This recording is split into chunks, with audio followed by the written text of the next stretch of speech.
हरे राम राम राम हरे हरे, हरे कृष्णा कृष्णा कृष्ण हरे हरे, हरे राम राम राम हरे हरे, हरे कृष्णा कृष्णा कृष्ण हरे हरे, हरे राम राम राम हरे हरे, हरे कृष्णा कृष्णा कृष्ण हरे हरे, हरे राम राम हरे हरे, हरे कृष्णा कृष्णा कृष्ण हरे हरे, हरे राम राम हरे हरे, हरे कृष्णा कृष्णा कृष्ण हरे हरे, हरे राम राम हरे हरे, हरे कृष्णा कृष्णा कृष्ण हरे हरे, हरे राम राम हरे हरे, हरे कृष्णा कृष्णा कृष्ण हरे हरे, हरे राम राम हरे हरे, हरे कृष्णा कृष्णा कृष्ण हरे हरे, हरे राम राम हरे हरे, हरे कृष्णा कृष्णा कृष्ण हरे हरे, हरे राम राम हरे हरे, हरे कृष्णा कृष्णा कृष्ण हरे हरे, हरे राम राम हरे हरे, हरे कृष्णा कृष्णा कृष्ण हरे हरे, हरे राम राम हरे हरे, हरे कृष्णा कृष्णा कृष्ण हरे हरे, हरे राम राम हरे हरे, हरे कृष्णा कृष्णा कृष्ण हरे हरे, हरे राम राम हरे हरे, हरे कृष्णा कृष्णा कृष्ण हरे हरे, हरे राम राम हरे हरे, हरे कृष्णा कृष्णा कृष्ण हरे हरे, हरे राम राम हरे हरे, हरे कृष्णा कृष्णा कृष्ण हरे हरे, हरे राम राम हरे हरे, हरे कृष्णा कृष्णा कृष्ण हरे हरे, हरे राम राम हरे हरे, हरे कृष्णा कृष्णा कृष्ण हरे हरे, हरे राम राम हरे हरे, हरे कृष्णा कृष्णा कृष्ण हरे हरे, हरे राम राम हरे हरे, हरे कृष्णा कृष्णा कृष्ण हरे हरे, हरे राम राम हरे हरे, हरे कृष्णा कृष्णा कृष्ण हरे हरे, हरे राम राम हरे हरे, हरे कृष्णा कृष्णा कृष्ण हरे हरे, हरे राम राम हरे हरे, हरे कृष्णा कृष्णा कृष्ण हरे हरे, हरे राम राम हरे हरे, हरे कृष्णा कृष्णा कृष्ण हरे हरे, हरे राम राम हरे हरे, हरे कृष्णा कृष्णा कृष्ण हरे हरे, हरे राम राम हरे हरे, हरे कृष्णा कृष्णा कृष्ण हरे हरे, हरे राम राम हरे हरे, हरे कृष्णा कृष्णा कृष्ण हरे हरे, हरे राम राम हरे हरे, हरे कृष्णा कृष्णा कृष्ण हरे हरे, हरे राम राम हरे हरे, हरे कृष्णा कृष्णा कृष्ण हरे हरे, हरे राम राम हरे हरे, हरे कृष्णा कृष्णा कृष्ण हरे हरे, हरे राम राम हरे हरे, हरे कृष्णा कृष्णा कृष्ण हरे हरे, हरे राम राम हरे हरे, हरे कृष्णा कृष्णा कृष्ण हरे हरे, हरे राम राम हरे हरे, हरे कृष्णा कृष्णा कृष्ण हरे हरे, हरे राम राम हरे हरे, हरे कृष्णा कृष्णा कृष्ण हरे हरे, हरे राम राम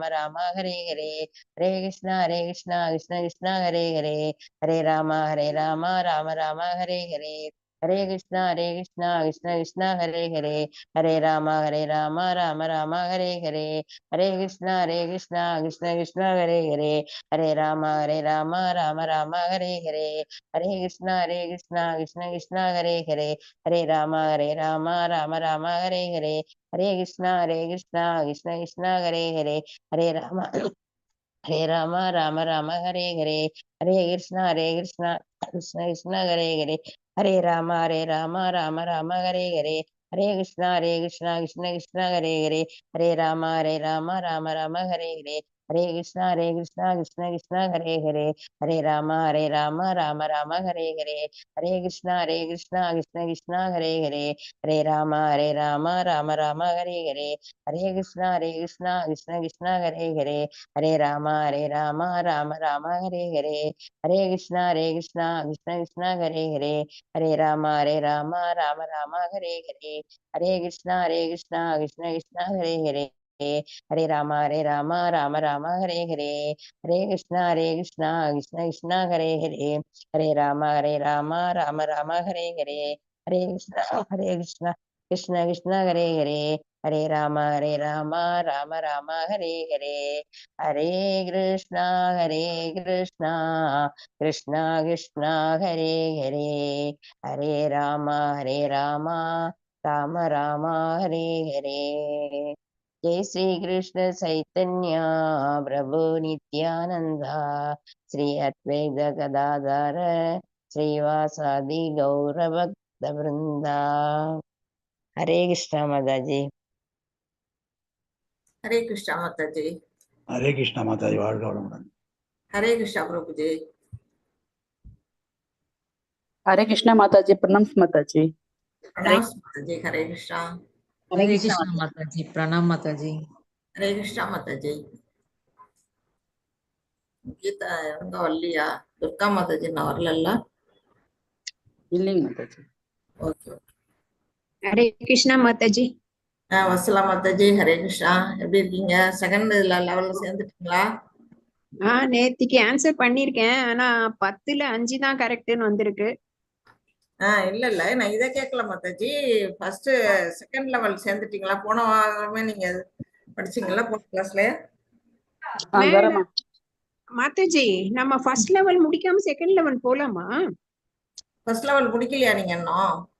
அதான் first level நான் quiz எல்லாம் கொடுக்கவே இல்ல, எனக்கு சர்டிபிகேட் எல்லாம் வரலன்னு சொன்னேன். Okay okay. இப்போ நீங்க இதுல அட்டெண்ட் பண்ணுங்க. உங்களுக்கு என்ன ஏதாவது தெரியலன்னா கேளுங்க, ஒன்றும் பிரச்சனை இல்ல. இல்ல நேத்திக்கு ஃபர்ஸ்ட் டே கொஸ்டின் அட்டெண்ட் பண்ணிருக்கேன். எனக்கு வந்து 10 கொஸ்டின்ல 5 கொஸ்டின் தான் கரெக்ட், 50% வந்திருக்கு.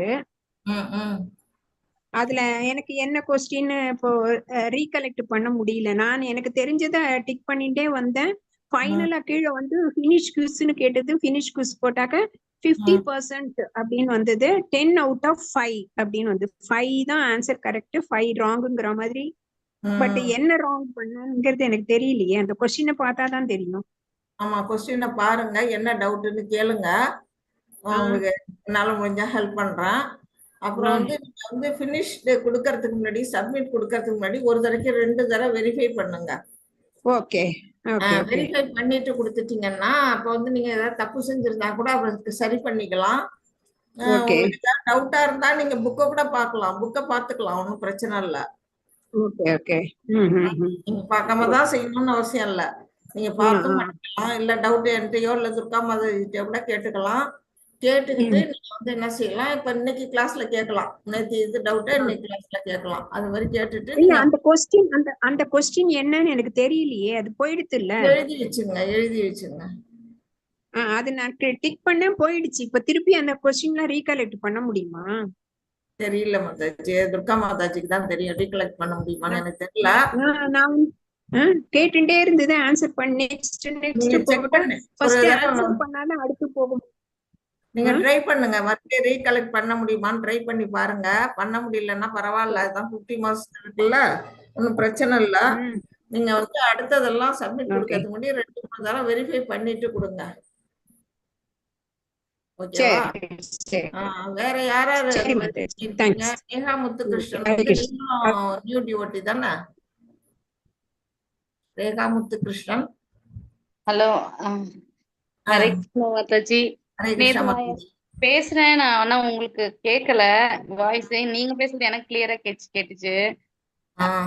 அதனாலதான் லாஸ்டா கிளாஸ் முடியறப்ப என்னால உங்ககிட்ட பேச முடியல. அது டேபிள் டாப்ல இருந்தேன், அதுல வந்து சரியா காதுல விழ மாட்டேங்குது, அது மைக்கு சரியில்லை, அதனால எனக்கு கேட்டிருக்காது. இப்ப இதுல சொல்லுங்க, எனக்கு கேக்குது, சொல்லுங்க. ஓகே மாதாஜி. நான் இப்ப வந்து அந்த குவிஸ் ஒன்னும் நான் அட்டன் பண்ணல, ஏன்னா என்னோட ஏதோ நெட்வொர்க் ப்ராப்ளம், ரெண்டாவது பாஸ்வேர்டு ஏதோ இன்கரெக்ட்னு வருது. அதனால நானும் காலையில இருந்து ட்ரை பண்றேன், முடியல. சரி, சரியான பிறப்போட செய்யுங்க, ஒன்னும் பிரச்சனை இல்ல. 18 நாளைக்குள்ள நீங்க அந்த இது எல்லாத்தையும் முடிச்சிட்டீங்கனாலே போதும். ஓகே மாதாஜி. ஓகே. இப்ப நான் இதுதான் ஃபர்ஸ்ட் டைம் அட்டன் பண்றோம். எங்களுக்கு ஃபர்ஸ்ட் எல்லாம் எதுவும் தெரியாது, ஆக்சுவலா ஃப்ரெஷ்ஷா அட்டன் பண்றோம். அதனால நாங்க பண்ணணுங்களா, இல்ல இன்னும் கொஞ்சம் கிளாஸ் போனது கத்துக்கிட்டு அதுக்கப்புறம் பண்ணட்டுங்களா?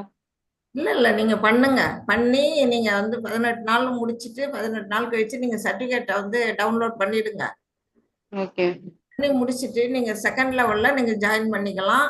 அப்ப செகண்ட் லெவல்ல இருந்துகிட்டும் ஃபர்ஸ்ட் லெவல்ல வந்து இதே மாதிரி கிளாஸ்ல வந்து மறுபடியும் அட்டன் பண்ணலாம்.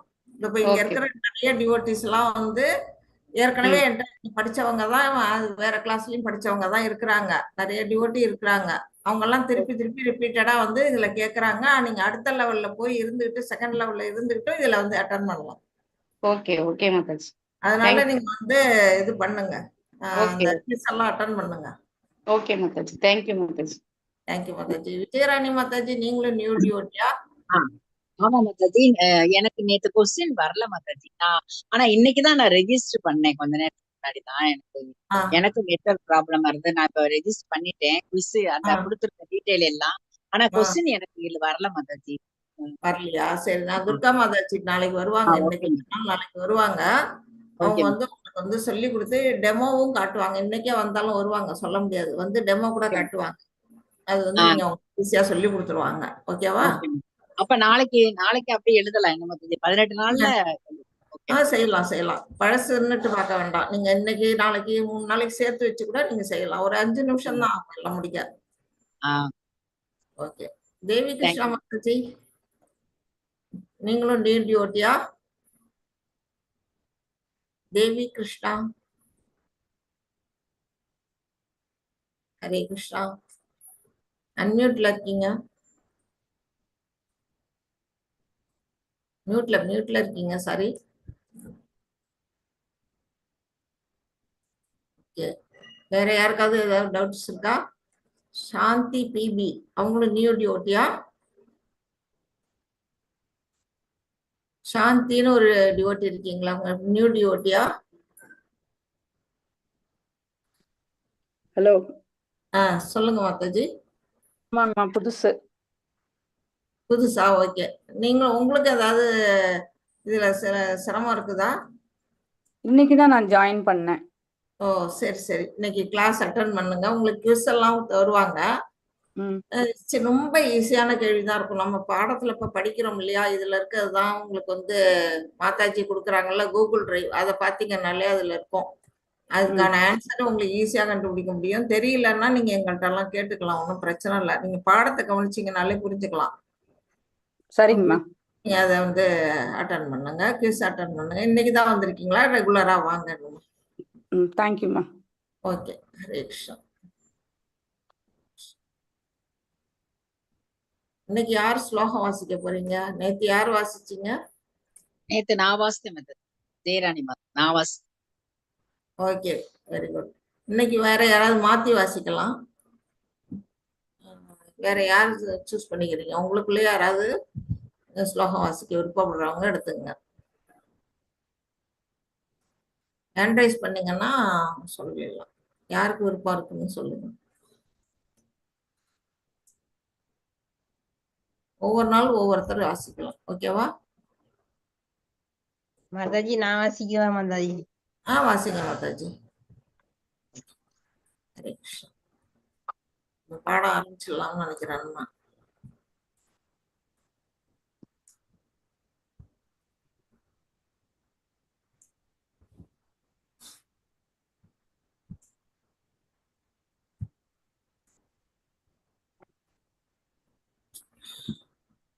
ஸ்கிரீன் தெரியுதா மாதாஜி? தெரியுது மாதாஜி.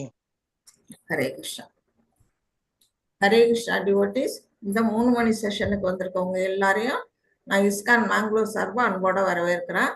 நாம இன்னைக்கு பார்க்க போறது அத்தியாயம் 2 கர்மயோகம் அப்படிங்கிற அதுல தலைப்புல நம்ம வந்து 2வது சாப்டர் பார்க்கிறோம். இது பகவத்கீதையின் சுருக்கம் அப்படின்னு சொல்லப்பட்டிருக்கு. ஏன் பகவத்கீதையின் சுருக்கம் அப்படின்னா, மொத்த பகவத்கீதையோட என்ன சொல்லப்பட்டிருக்கோ அவ்வளவும் அதோட சுருக்கமா இந்த ஒரு சாப்டர்லயே சொல்லப்பட்டிருக்கும். அதாவது கர்மயோகம் இருக்கும், ஞான யோகம் இருக்கும், பக்தி யோகம் இருக்கும், எல்லாமே வந்து இதுல வந்து இருக்கும். அதனாலதான் இது வந்து கீதையின் சாராம்சம் அப்படின்னு சொல்றாங்க. இன்னைக்கு நாம வந்து அதை பத்தி நம்ம பார்ப்போம். ஹரே கிருஷ்ணா மாதாஜி. பிரணாம். ஹரே கிருஷ்ணா மாதாஜி. பிரணாம்ஸ் மாதாஜி.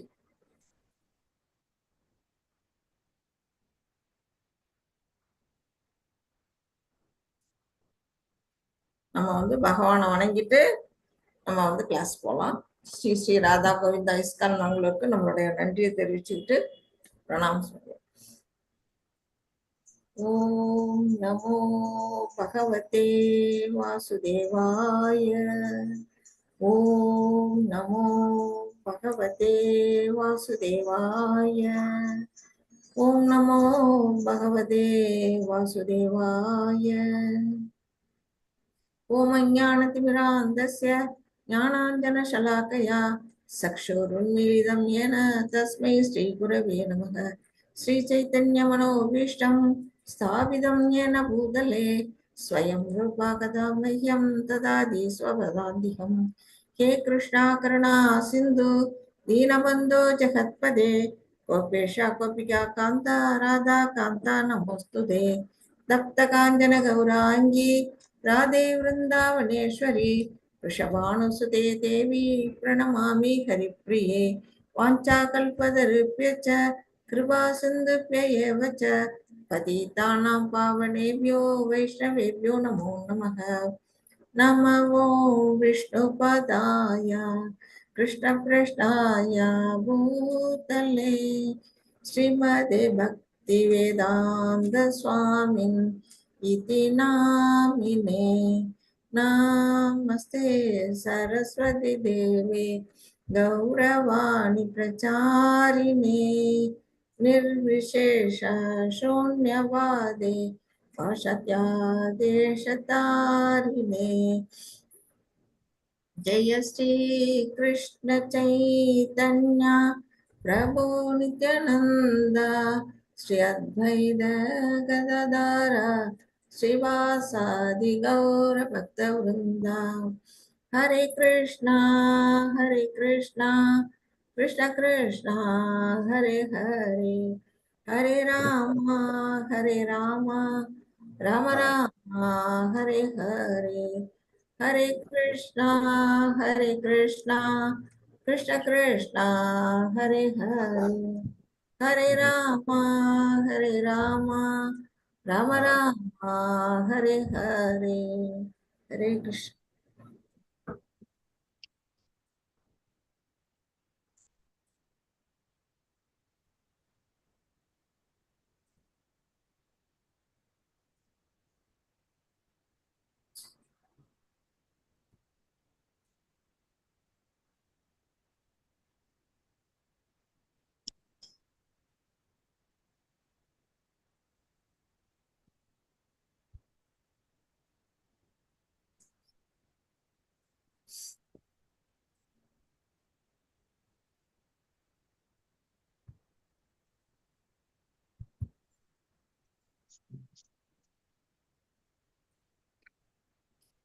நேற்று நம்ம ஃபர்ஸ்ட் சாப்டர்ல என்ன பார்த்தோம்? அதுல அர்ஜுனர் போர்க்களத்துக்கு போயிருக்கிறாரு. அங்க ரெண்டு படைகளுக்கு நடுவுல கௌரவ சேனைக்கும் பாண்டவ சேனைக்கும் நடுவுல பகவான் தேரை கொண்டு நிறுத்துறாரு. அப்போ சங்கெல்லாம் முழங்கியாச்சு. அதுக்கு பிற்பாடு அர்ஜுனன் என்ன செய்யறாரு, அந்த போர்க்களத்துல தன்னுடைய உறவினர்களை பாக்குறாரு. எதிர தன்னுடைய தாத்தா, தன்னுடைய மாமன்கள், மைத்துனர்கள், நண்பர்கள், சகோதரர்கள், பேரன்கள், மகன்கள்னு தன் நலம் விரும்பிகள், அப்படி எல்லாரையும் பாக்குறாரு. அவங்களெல்லாம் பார்த்தோம்னா அவருக்கு என்ன செய்யுது, அவங்கள கொல்றதுக்கு அவருக்கு விருப்பம் இல்லை. அவங்களெல்லாம் எப்படி கொல்றது, நம்ம சொந்தக்காரவங்களை கொன்னுட்டு நாம எப்படி ராஜ்யத்தை அடையிறது அப்படின்னு அவருக்கு ஒரு மனசுல ஒரு கலக்கம் வருது. அந்த கலக்கத்தினால அவர் என்ன சொல்றாரு, போர் புரிய மாட்டேன் அப்படின்னு பகவான் கிருஷ்ணர்கிட்ட சொல்றாரு. அதுக்கு 5 விதமான காரணங்களை சொல்றாரு. என்னென்ன காரணம் சொல்றாரு? ஃபர்ஸ்ட் இரக்கம். அவங்கள கொலை பண்றதுக்கு எனக்கு மனசு இல்லை, அவங்கள என்னோட உறவினர்களை நான் கொல்ல முடியாது, எனக்கு அவங்கள பார்த்தா எனக்கு இரக்கம் வருது அப்படின்னு அவர் சொல்றாரு. அடுத்தது 2வதா இன்பமின்மைங்கிறாரு. ஏன் இன்பமின்மை? அவங்கள கொலை புரிஞ்சிட்டு நான் ராஜ்யத்தை ஆள்றதுனால எனக்கு எந்த விதமான இன்பமும் வராது, அதனால எனக்கு துன்பம் தான் வரும் அப்படின்னு சொல்றாரு. 3வதா என்ன சொல்றாருன்னா பாவச் செயல். அவங்களெல்லாம் கொலை செய்யறது அதாவது போர்க்களத்துல அவங்களை கொல்றது கூட என்ன சொல்றாரு, பாவச் செயல் அப்படின்னு நினைக்கிறாரு. அதனால எனக்கு பாவம் வந்துடும் அப்படின்னு நினைக்கிறாரு. ஆனா 6 விதமான அக்கிரமக்காரர்களை எந்த விதமான தயக்கமும் இல்லாம கொல்லலாம் அப்படின்னுட்டு வேதங்கள்ல சொல்லப்பட்டிருக்கு. அப்பவும் அவர் என்ன செய்யறாரு, அத பாவம்னு நினைக்கிறாரு. 4வதா குடும்ப பாரம்பரியம். குடும்ப பாரம்பரியம் கெட்டு போயிடும். அதாவது குல தர்மம் கெட்டுவிடும், குலத்துல இருக்க பெண்கள் வந்து கற்பு நெறி தவறுவாங்க, வர்ண சங்கரம் ஏற்படும். அதனால மூதாதையர்களுக்கு வந்து என்ன செய்ய மாட்டாங்க, கர்ம காரியங்கள்லாம் செய்ய மாட்டாங்க, முறைப்படி செய்ய வேண்டிய செயல்கள்லாம் செய்ய மாட்டாங்க. அது மாதிரி குடும்ப பாரம்பரியம் அழிஞ்சிடும் அப்படின்னு எல்லாம் சொல்லிட்டு போர் புரியலாமா வேண்டாமா அப்படின்னு 2 விதமான மனநிலை குழப்பங்கள்ல அவர் என்ன செய்யறாரு, தேர்தட்டுல உட்கார்ந்துடுறாரு. தன்னோட ஆயுதங்களை வந்து காண்டிபத்தை கீழே விட்டுட்டு உட்கார்ந்துடுறாருங்கிற வரையிலும் நேத்தி நம்ம பார்த்தோம். இன்னைக்கு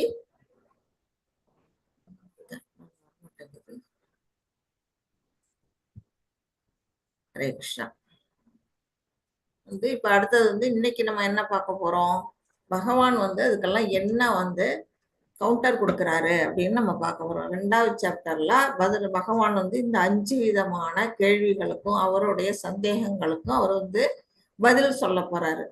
அவரு இதுல என்ன சொல்றாங்க அப்படிங்கிறத பார்ப்போம். அர்ஜுனன் ஆட்சேபனைகளுக்கு கிருஷ்ணரின் தீர்வுகள். ஏன் அர்ஜுனன் போராட விரும்பவில்லை அப்படிங்கிறது ஃபர்ஸ்ட்ல.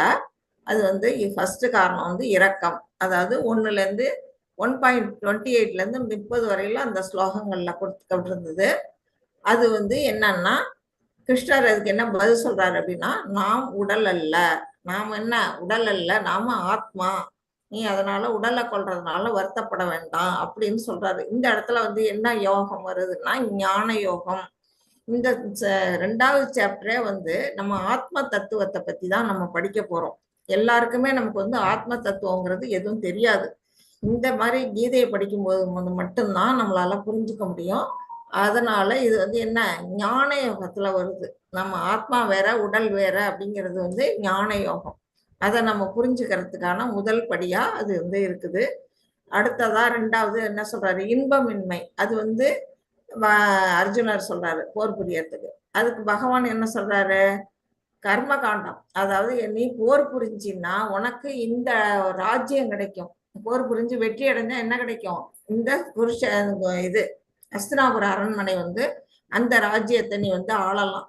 அல்லது நீ இறந்துட்டீன்னா நீ சொர்க்கத்துக்கு போகலாம். எப்படி பார்த்தாலும் உனக்கு வந்து அந்த போர் புரியறதுனால நல்லதுதான் நடக்கும். ஒண்ணு சொர்க்கம் போவ, இல்லைன்னா வந்து ராஜ்யம் கிடைக்கும் அப்படின்னு என்ன சொல்றாரு, கர்ம காண்டம் மூலமா சொல்றாரு. கர்ம காண்டம் அப்படின்னா என்ன, நாம வந்து ஒரு செயலை செய்யறதுனால அதோட பலன், அதுதான் வந்து கர்ம காண்டா அப்படின்னு சொல்லப்படுது.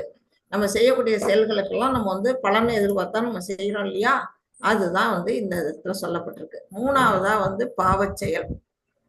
அந்த பாவச் செயலுக்கு பகவான் என்ன சொல்றாரு, பக்தி செயல்பாட்டில் பாவம் இல்லை. நீ பக்தியோட எந்த ஒரு விஷயத்தை செஞ்சினாலும் அதனால உனக்கு எந்த விதமான பாவமும் உன்னை வந்து தீண்டாது. அதனால நீ என்ன அடைவ, நீ வந்து நல்லதுதான் அடைவ, புண்ணியம். பகவானுக்கு அர்ப்பணிச்சு செய்யறதுனால அந்த பாவ விளைவுகள் வந்து நம்மளை வந்து ஒண்ணும் பண்ணாது அப்படின்னு வந்து சொல்றாரு.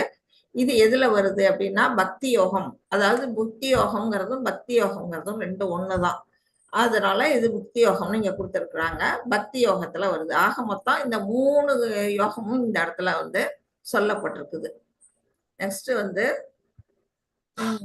இருமனம். இருமனம்னு அவர் சொல்றாரு. அதாவது போர் புரியறதுக்கு குழம்புறாரு, புரியலாமா வேணாமா அப்படின்னு ஒரு குழப்பத்துல உட்கார் இல்லையா. அதுக்கு வந்து என்ன சொல்றாரு பகவான், திடமான உறுதியுடன் கிருஷ்ணருக்கு சேவை செய்யுங்கள். இந்த இருமனம் குழம்பவே கூடாது. குழப்பங்கிறதே வந்து எந்த ஒரு முடிவையும் நம்மளால எடுக்க முடியாம எப்போதுமே நம்ம வந்து என்ன பண்ணுவோம்னா திண்டாடிட்டு இருப்போம். இது வந்து எல்லாருக்கும் உள்ளதுதான். அது மாதிரி அர்ஜுனருக்கும் இருமனம் இருக்கு இல்லையா. அதனால என்ன சொல்றது, திடமான உறுதி. உனக்கு வந்து மனசை வந்து உறுதி பண்ண, ஏதாவது ஒரு விஷயத்துல போகணும். அந்த மாதிரி திடமான உறுதியோட கிருஷ்ணருக்கு, அதாவது பகவானுக்கு சேவை செய்ய, அவரு தானே போர் புரிய சொல்றாரு, எனக்கு நான் சொல்றத நீ செய்ய அப்படிங்கிறத அவர் சொல்றாரு. அதனால குழப்பம் வேண்டாம். ஹரே கிருஷ்ணா மாதாஜி, கொஞ்சம் மியூட் பண்ணீங்க, ஸ்லோகம் வாசிக்கும் போது அன்மியூட் பண்ணிக்கலாம். ரவிசுந்தர மாதாஜி மியூட் பண்ணீங்க அப்படின்னு அவர் சொல்றாரு. நெக்ஸ்ட் அடுத்தது வந்து என்ன சொல்றாரு, ஸ்திதார் முனி. ஸ்திதார் முனி அப்படின்னா என்ன அப்படின்னா தூய ஆழ்நிலை நினைவில் உள்ள நபர். அதாவது என்ன, திடமான மனசு உடையவங்களை தான், தீர்க்கமான மனசு உடையவங்களை தான் வந்து என்ன சொல்றாங்கன்னா ஸ்திதார் முனி அப்படின்னு சொல்றாங்க. அவங்க வந்து எதுலயும் வந்து ஒரு குழப்பம் அடைய மாட்டாங்க. ஒரு முடிவு எடுத்தாங்கன்னா அந்த முடிவுல வந்து ஸ்ட்ராங்கா இருப்பாங்க. அந்த மாதிரி மனசுடைய சோபர் மேன் அப்படின்னு கூட இங்கிலீஷ்ல சொல்லுவாங்க. அப்படிப்பட்ட நினைவில் உள்ள மாணவர்களை வந்து அந்த முனி அப்படின்னு சொல்லப்பட்டிருக்கு. கடைசியா வந்து குடும்ப பாரம்பரியம் நசிந்து போதல். குடும்ப பாரம்பரியம் நசிந்து போயிடுமே அப்படின்னு வந்து சொல்றாரு இல்லையா? அதுக்கு என்ன பதில் சொல்றாரு பகவான் அப்படின்னா, வர்ண சங்கரத்தை தடுக்க ஒரு முன்மாதிரியாக இருப்பாய் அப்படின்னு சொல்றாரு. என்ன முன்மாதிரி அப்படின்னா, நீ வாழ்ந்து காட்டு. நீ வந்து இப்ப வந்து ஒரு வேளை வந்து நீ ஜெயிச்சிட்டின்னா உன்னோட அரசாட்சியில நீ முன்மாதிரியா நீ வாழ்ந்து காட்டினா உன்னுடைய மக்களும் என்ன செய்வாங்க, அதை பின்பற்றி அவங்களும் அந்த நல்ல செயல்களை செய்வாங்க. அப்போ வந்து என்ன ஆகும் அப்படின்னா, இந்த வர்ண சங்கரம் ஏற்படாது. நீ நீ போற வழியில தான் அரசன் எவ்வழி மக்கள் அவ்வழி அப்படின்னு சொல்லப்பட்டிருக்கு இல்லையா? அது மாதிரி நீ வந்து வழிகாட்டியாயிரு அப்படின்னு வந்து பகவான் இந்த கடைசியா அதுக்கும் பதில் சொல்றாரு. இப்ப நாம வந்து ஒவ்வொரு ஸ்லோகமா நம்ம இதுல பார்ப்போம். ஹரே கிருஷ்ணா மாதாஜி, இந்த ஸ்லோகத்தை 2.7 படிங்க.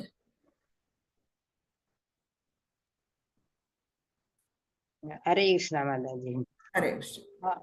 கார்பண்ய தோஷே பஹதஸ்வபாவ ருச்சாமி த்வாம் தர்ம சம்மூடசேதா யச்ரோயஸ்யாநிஷ்டிதம் ப்ரூஹி தன்மே சிஷ்யஸ்தேஹம் சாதி மாம் தவாம் பிரபன்யம்.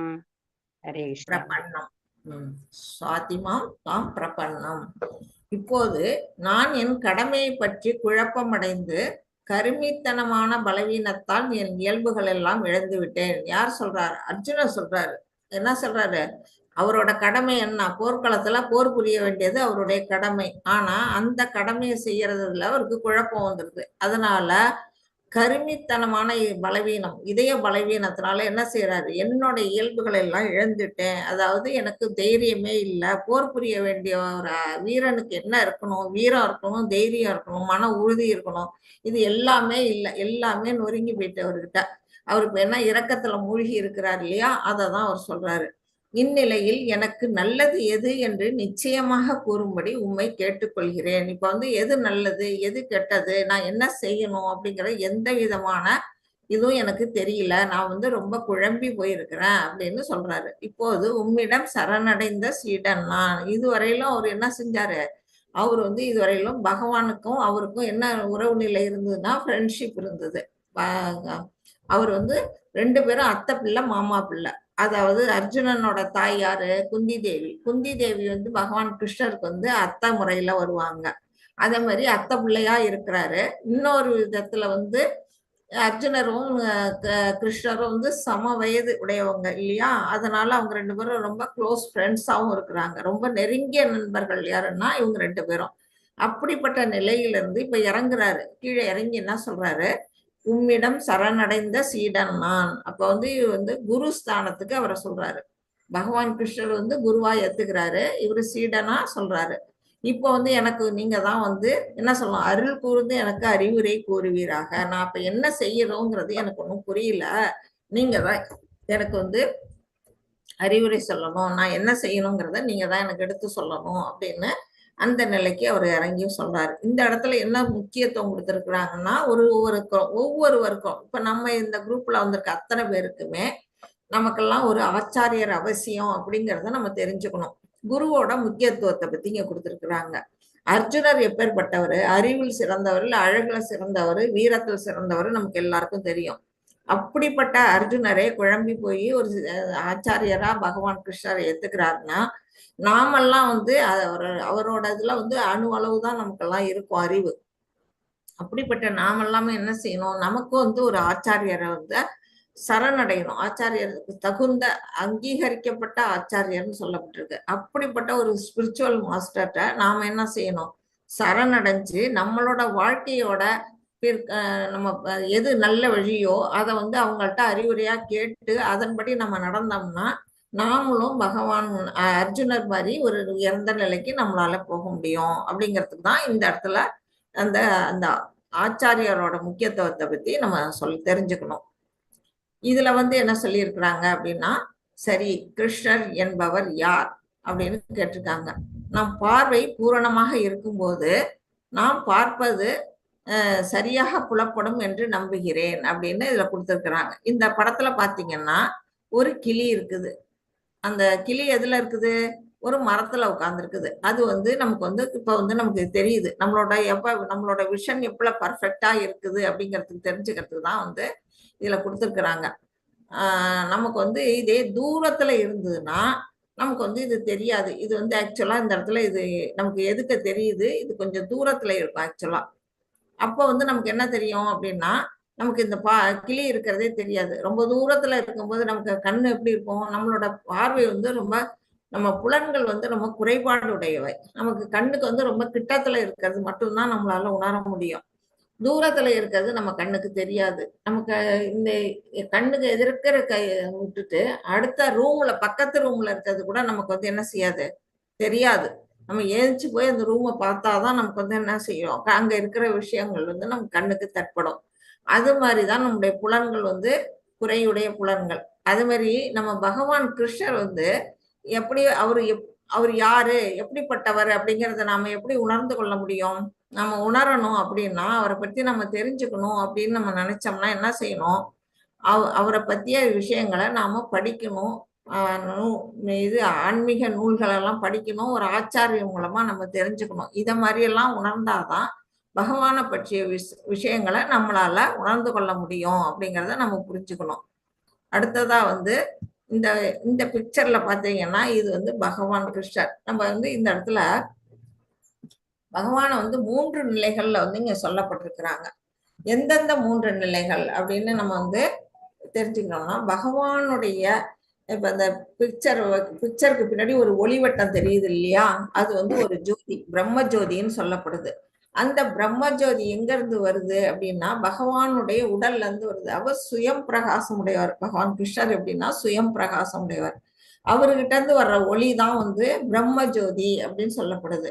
அது பிரம்மன் அப்படின்னு இங்க சொல்லப்பட்டிருக்கு. அதாவது முதல் நிலையில பிரம்மனா உணரலாம். பகவானை எப்படி உணரலாம் அப்படின்னா பிரம்மன் அப்படிங்கிற நிலையில உணரலாம்.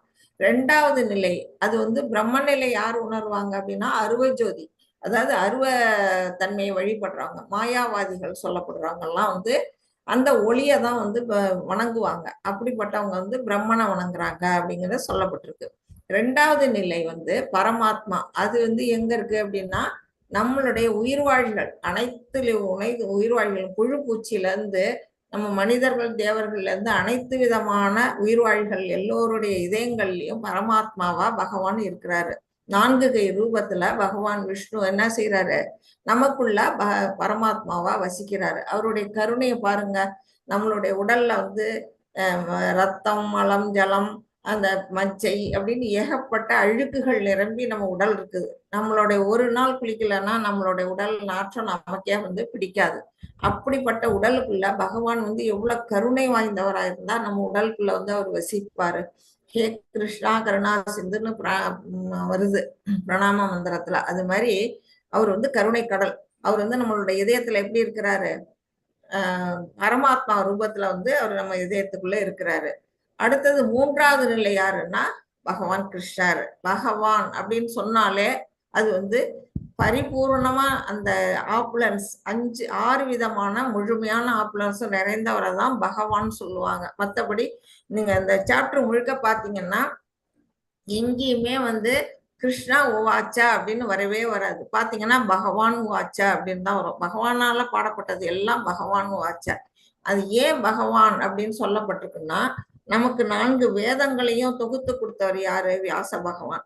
அவருடைய தந்தையா இருந்தவர் யாருன்னா பராசர முனிவர். அவர் என்ன சொல்லியிருக்கிறார்? பகவான் அப்படிங்கிறதுக்கு ஒரு விளக்கம் கொடுத்திருக்கிறாரு.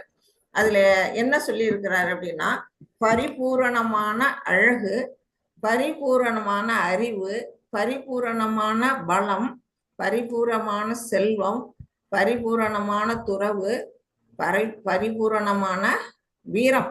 இந்த மாதிரி 6 நிலை, 6 பரிபூர்ணமா யாருக்கு இருக்குதோ அவருதான் பகவான் அப்படின்னு சொல்லப்பட்டிருக்காங்க. அதுக்கான விளக்கம் பராசர முனிவர் சொல்லியிருக்கிறாரு. அது அப்படிப்பட்ட பகவானா இருக்கக்கூடிய ஒரு பகவான் கிருஷ்ணர். இததான் இந்த 3 நிலைகள்ல நமக்கு இங்க கொடுத்திருக்கிறாங்க. நம்ம வந்து இதை பத்தியெல்லாம் நம்ம பின்னாடி இன்னும் நிறைய படிப்போம். இப்ப அடுத்தடுத்து நம்ம பார்ப்போம். இதுல வந்து இந்த கிருஷ்ணர் எங்க இருக்கிறாரு? வைகுண்டத்துல, கோலோகத்துல இருக்கிறாரு பகவான். இதுக்கு இந்த 3 நிலைகளுக்கு ஒரு உதாரணமும் சொல்லி இருக்கிறாங்க. சூரியனை வச்சு ஒரு உதாரணம் கொடுத்திருக்கிறாங்க. நம்ம பிரபுபாதா அவர்கள் வந்து என்ன சொல்லியிருக்காங்கன்னா, சூரியனோட ஒளிக்கதிர்கள் வருது இல்லையா, அந்த ஒளிக்கதிர்கள் தான் வந்து பிரம்மன், ஃபர்ஸ்ட் நிலையில இருக்கக்கூடிய பிரம்மன். ஒளிக்கதிர்களை மட்டும் பாக்குறவங்க வந்து முதல் நிலை மாணவன். அவனால வந்து அந்த நிலையில மட்டும்தான் பகவானை உணர முடியும். 2வதா பரமாத்மாவா இருக்கிறத வந்து உணரக்கூடிய யாருன்னா சூரிய ஒளி கிரகம். அந்த ஒளி வட்டம் தெரியுது இல்லையா, சூரியனோட ஒளி வட்டம். அதை யாரால உணர முடியுதோ அவங்க வந்து பரமாத்மா உணரக்கூடிய 2வது நிலையில இருக்கக்கூடிய மாணாக்கர் அப்படின்னு சொல்லப்படுது.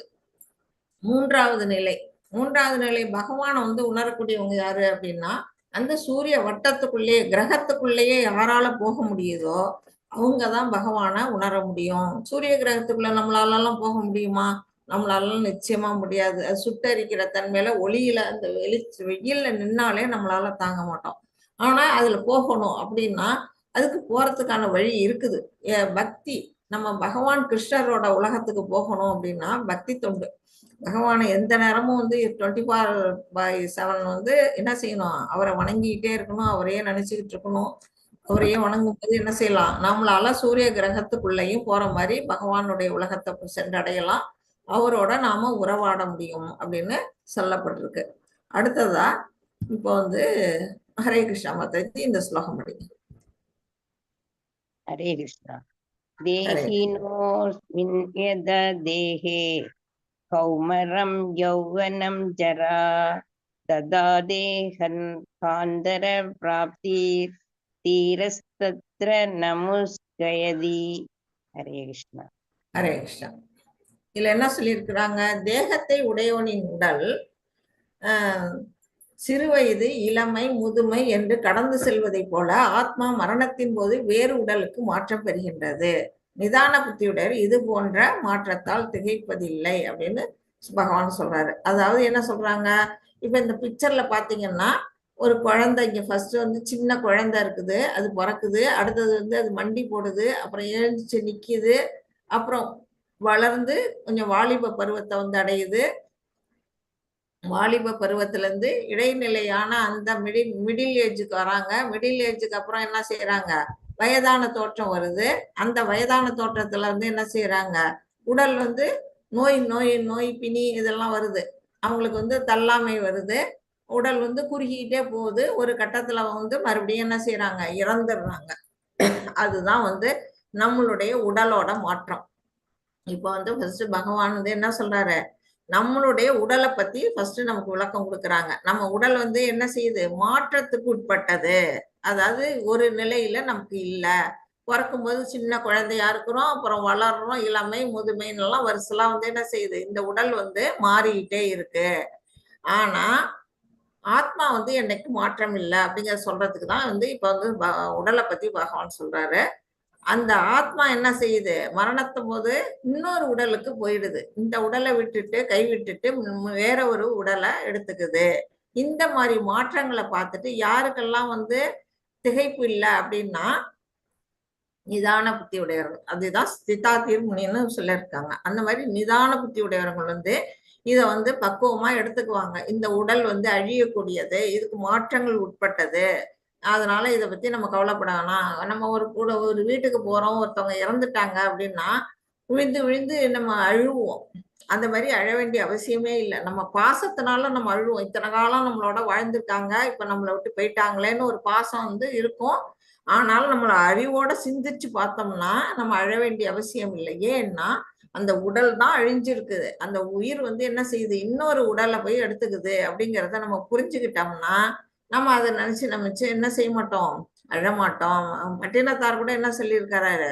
செத்த பிணங்களை பார்த்து சாம் பிணங்கள் அழுகின்றன அப்படின்னு சொன்னார் இல்லையா? அவரும் அதே தான் சொன்னாரு. இறந்து போற பிணத்தை, அவரு செத்து போன பிணத்தை பார்த்துட்டு என்ன செய்யறது? நாளைக்கு சாகக்கூடிய அந்த பிணங்கள்லாம் அழுகுதே அப்படின்னு அவர் வந்து அவ்வளவு அவருக்கு வந்து என்ன செய்யுது? அவருக்கு வந்து அந்த புத்தி அவருக்கு நல்லா தெரியுது. தீர்க்கமான அந்த அறிவு இருக்கிறதுனால அவர் அதை உணர்ந்து சொல்லி இருக்கிறாரு. அதே மாதிரிதான் நாமெல்லாம் என்ன செய்யணும்? உணர்ந்து கொள்ளணும்.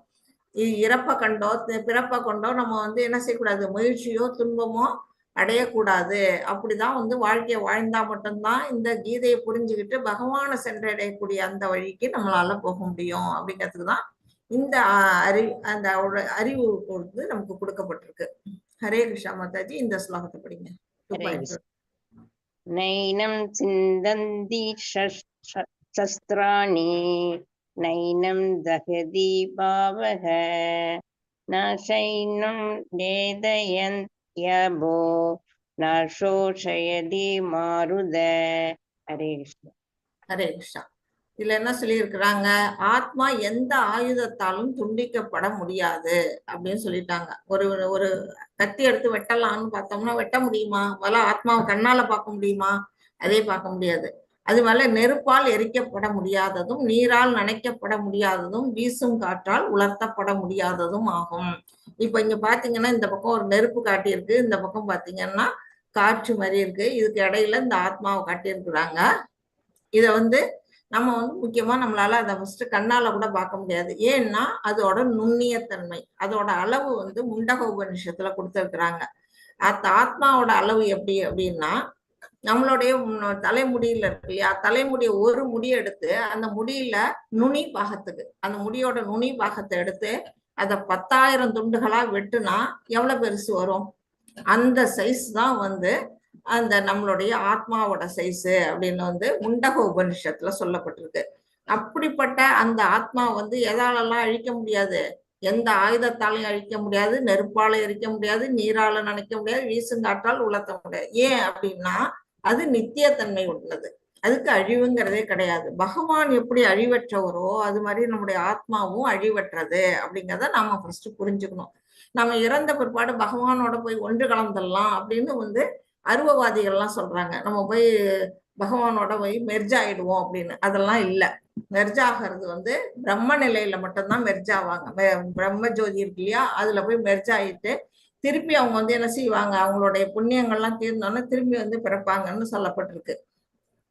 ஆக்சுவலா அந்த ஆத்மா வந்து தனித்துவம் வாய்ந்தது, தனித்தன்மை வாய்ந்தது. அப்படிப்பட்ட ஆத்மா வந்து என்ன செய்யுது எப்படின்னா அது வந்து அழியாதது அப்படிங்கிறதுக்கு தான் இங்க வந்து சொல்லப்பட்டிருக்கு. அப்படிப்பட்ட அழியாத ஆத்மாவை கொல்றதுனால நீ வந்து ஏன் அர்ஜுனா வருத்தப்படுற? ஆத்மாவை நீ உன்னால கொல்ல முடியாது, நீ கொல்ல போறது அவங்களுடைய உடல் தானே அப்படின்னு தான் இங்க வந்து உணர்த்துறாரு பகவான்.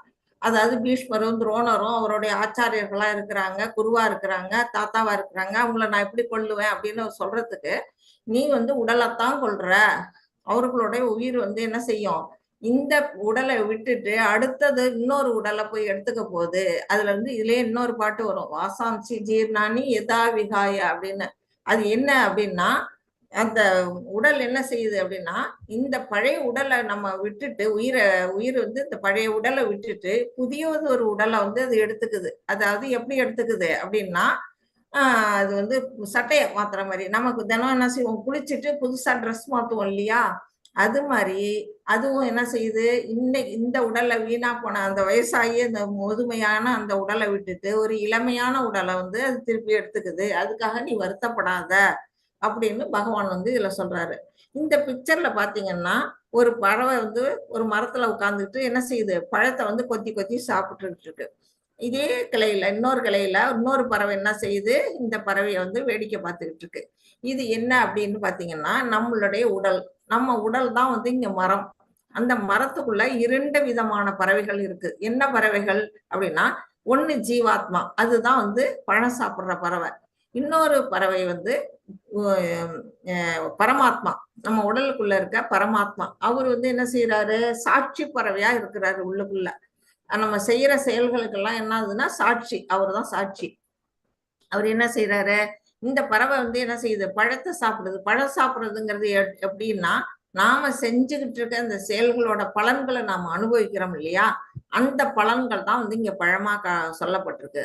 நாம நல்ல செயல்கள் செஞ்சோம்னா நமக்கு இனிமையான ஒரு பழம் கிடைக்கும். நம்ம தீய செயல்களை செஞ்சோம்னா நமக்கு வந்து ஒரு கசப்பான பழம் தான் கிடைக்கும். நம்ம வந்து மாறி மாறி நம்ம என்ன செய்வோம், இனிய பழத்தையும் கசப்பான பழத்தையும் துவர்க்கிற பழத்தையும் மாறி மாறி சாப்பிட்டுக்கிட்டு இருக்கிறோம். நம்மளுடைய கருமத்தை பொறுத்து, நம்ம செய்யக்கூடிய செயல்களை பொறுத்து.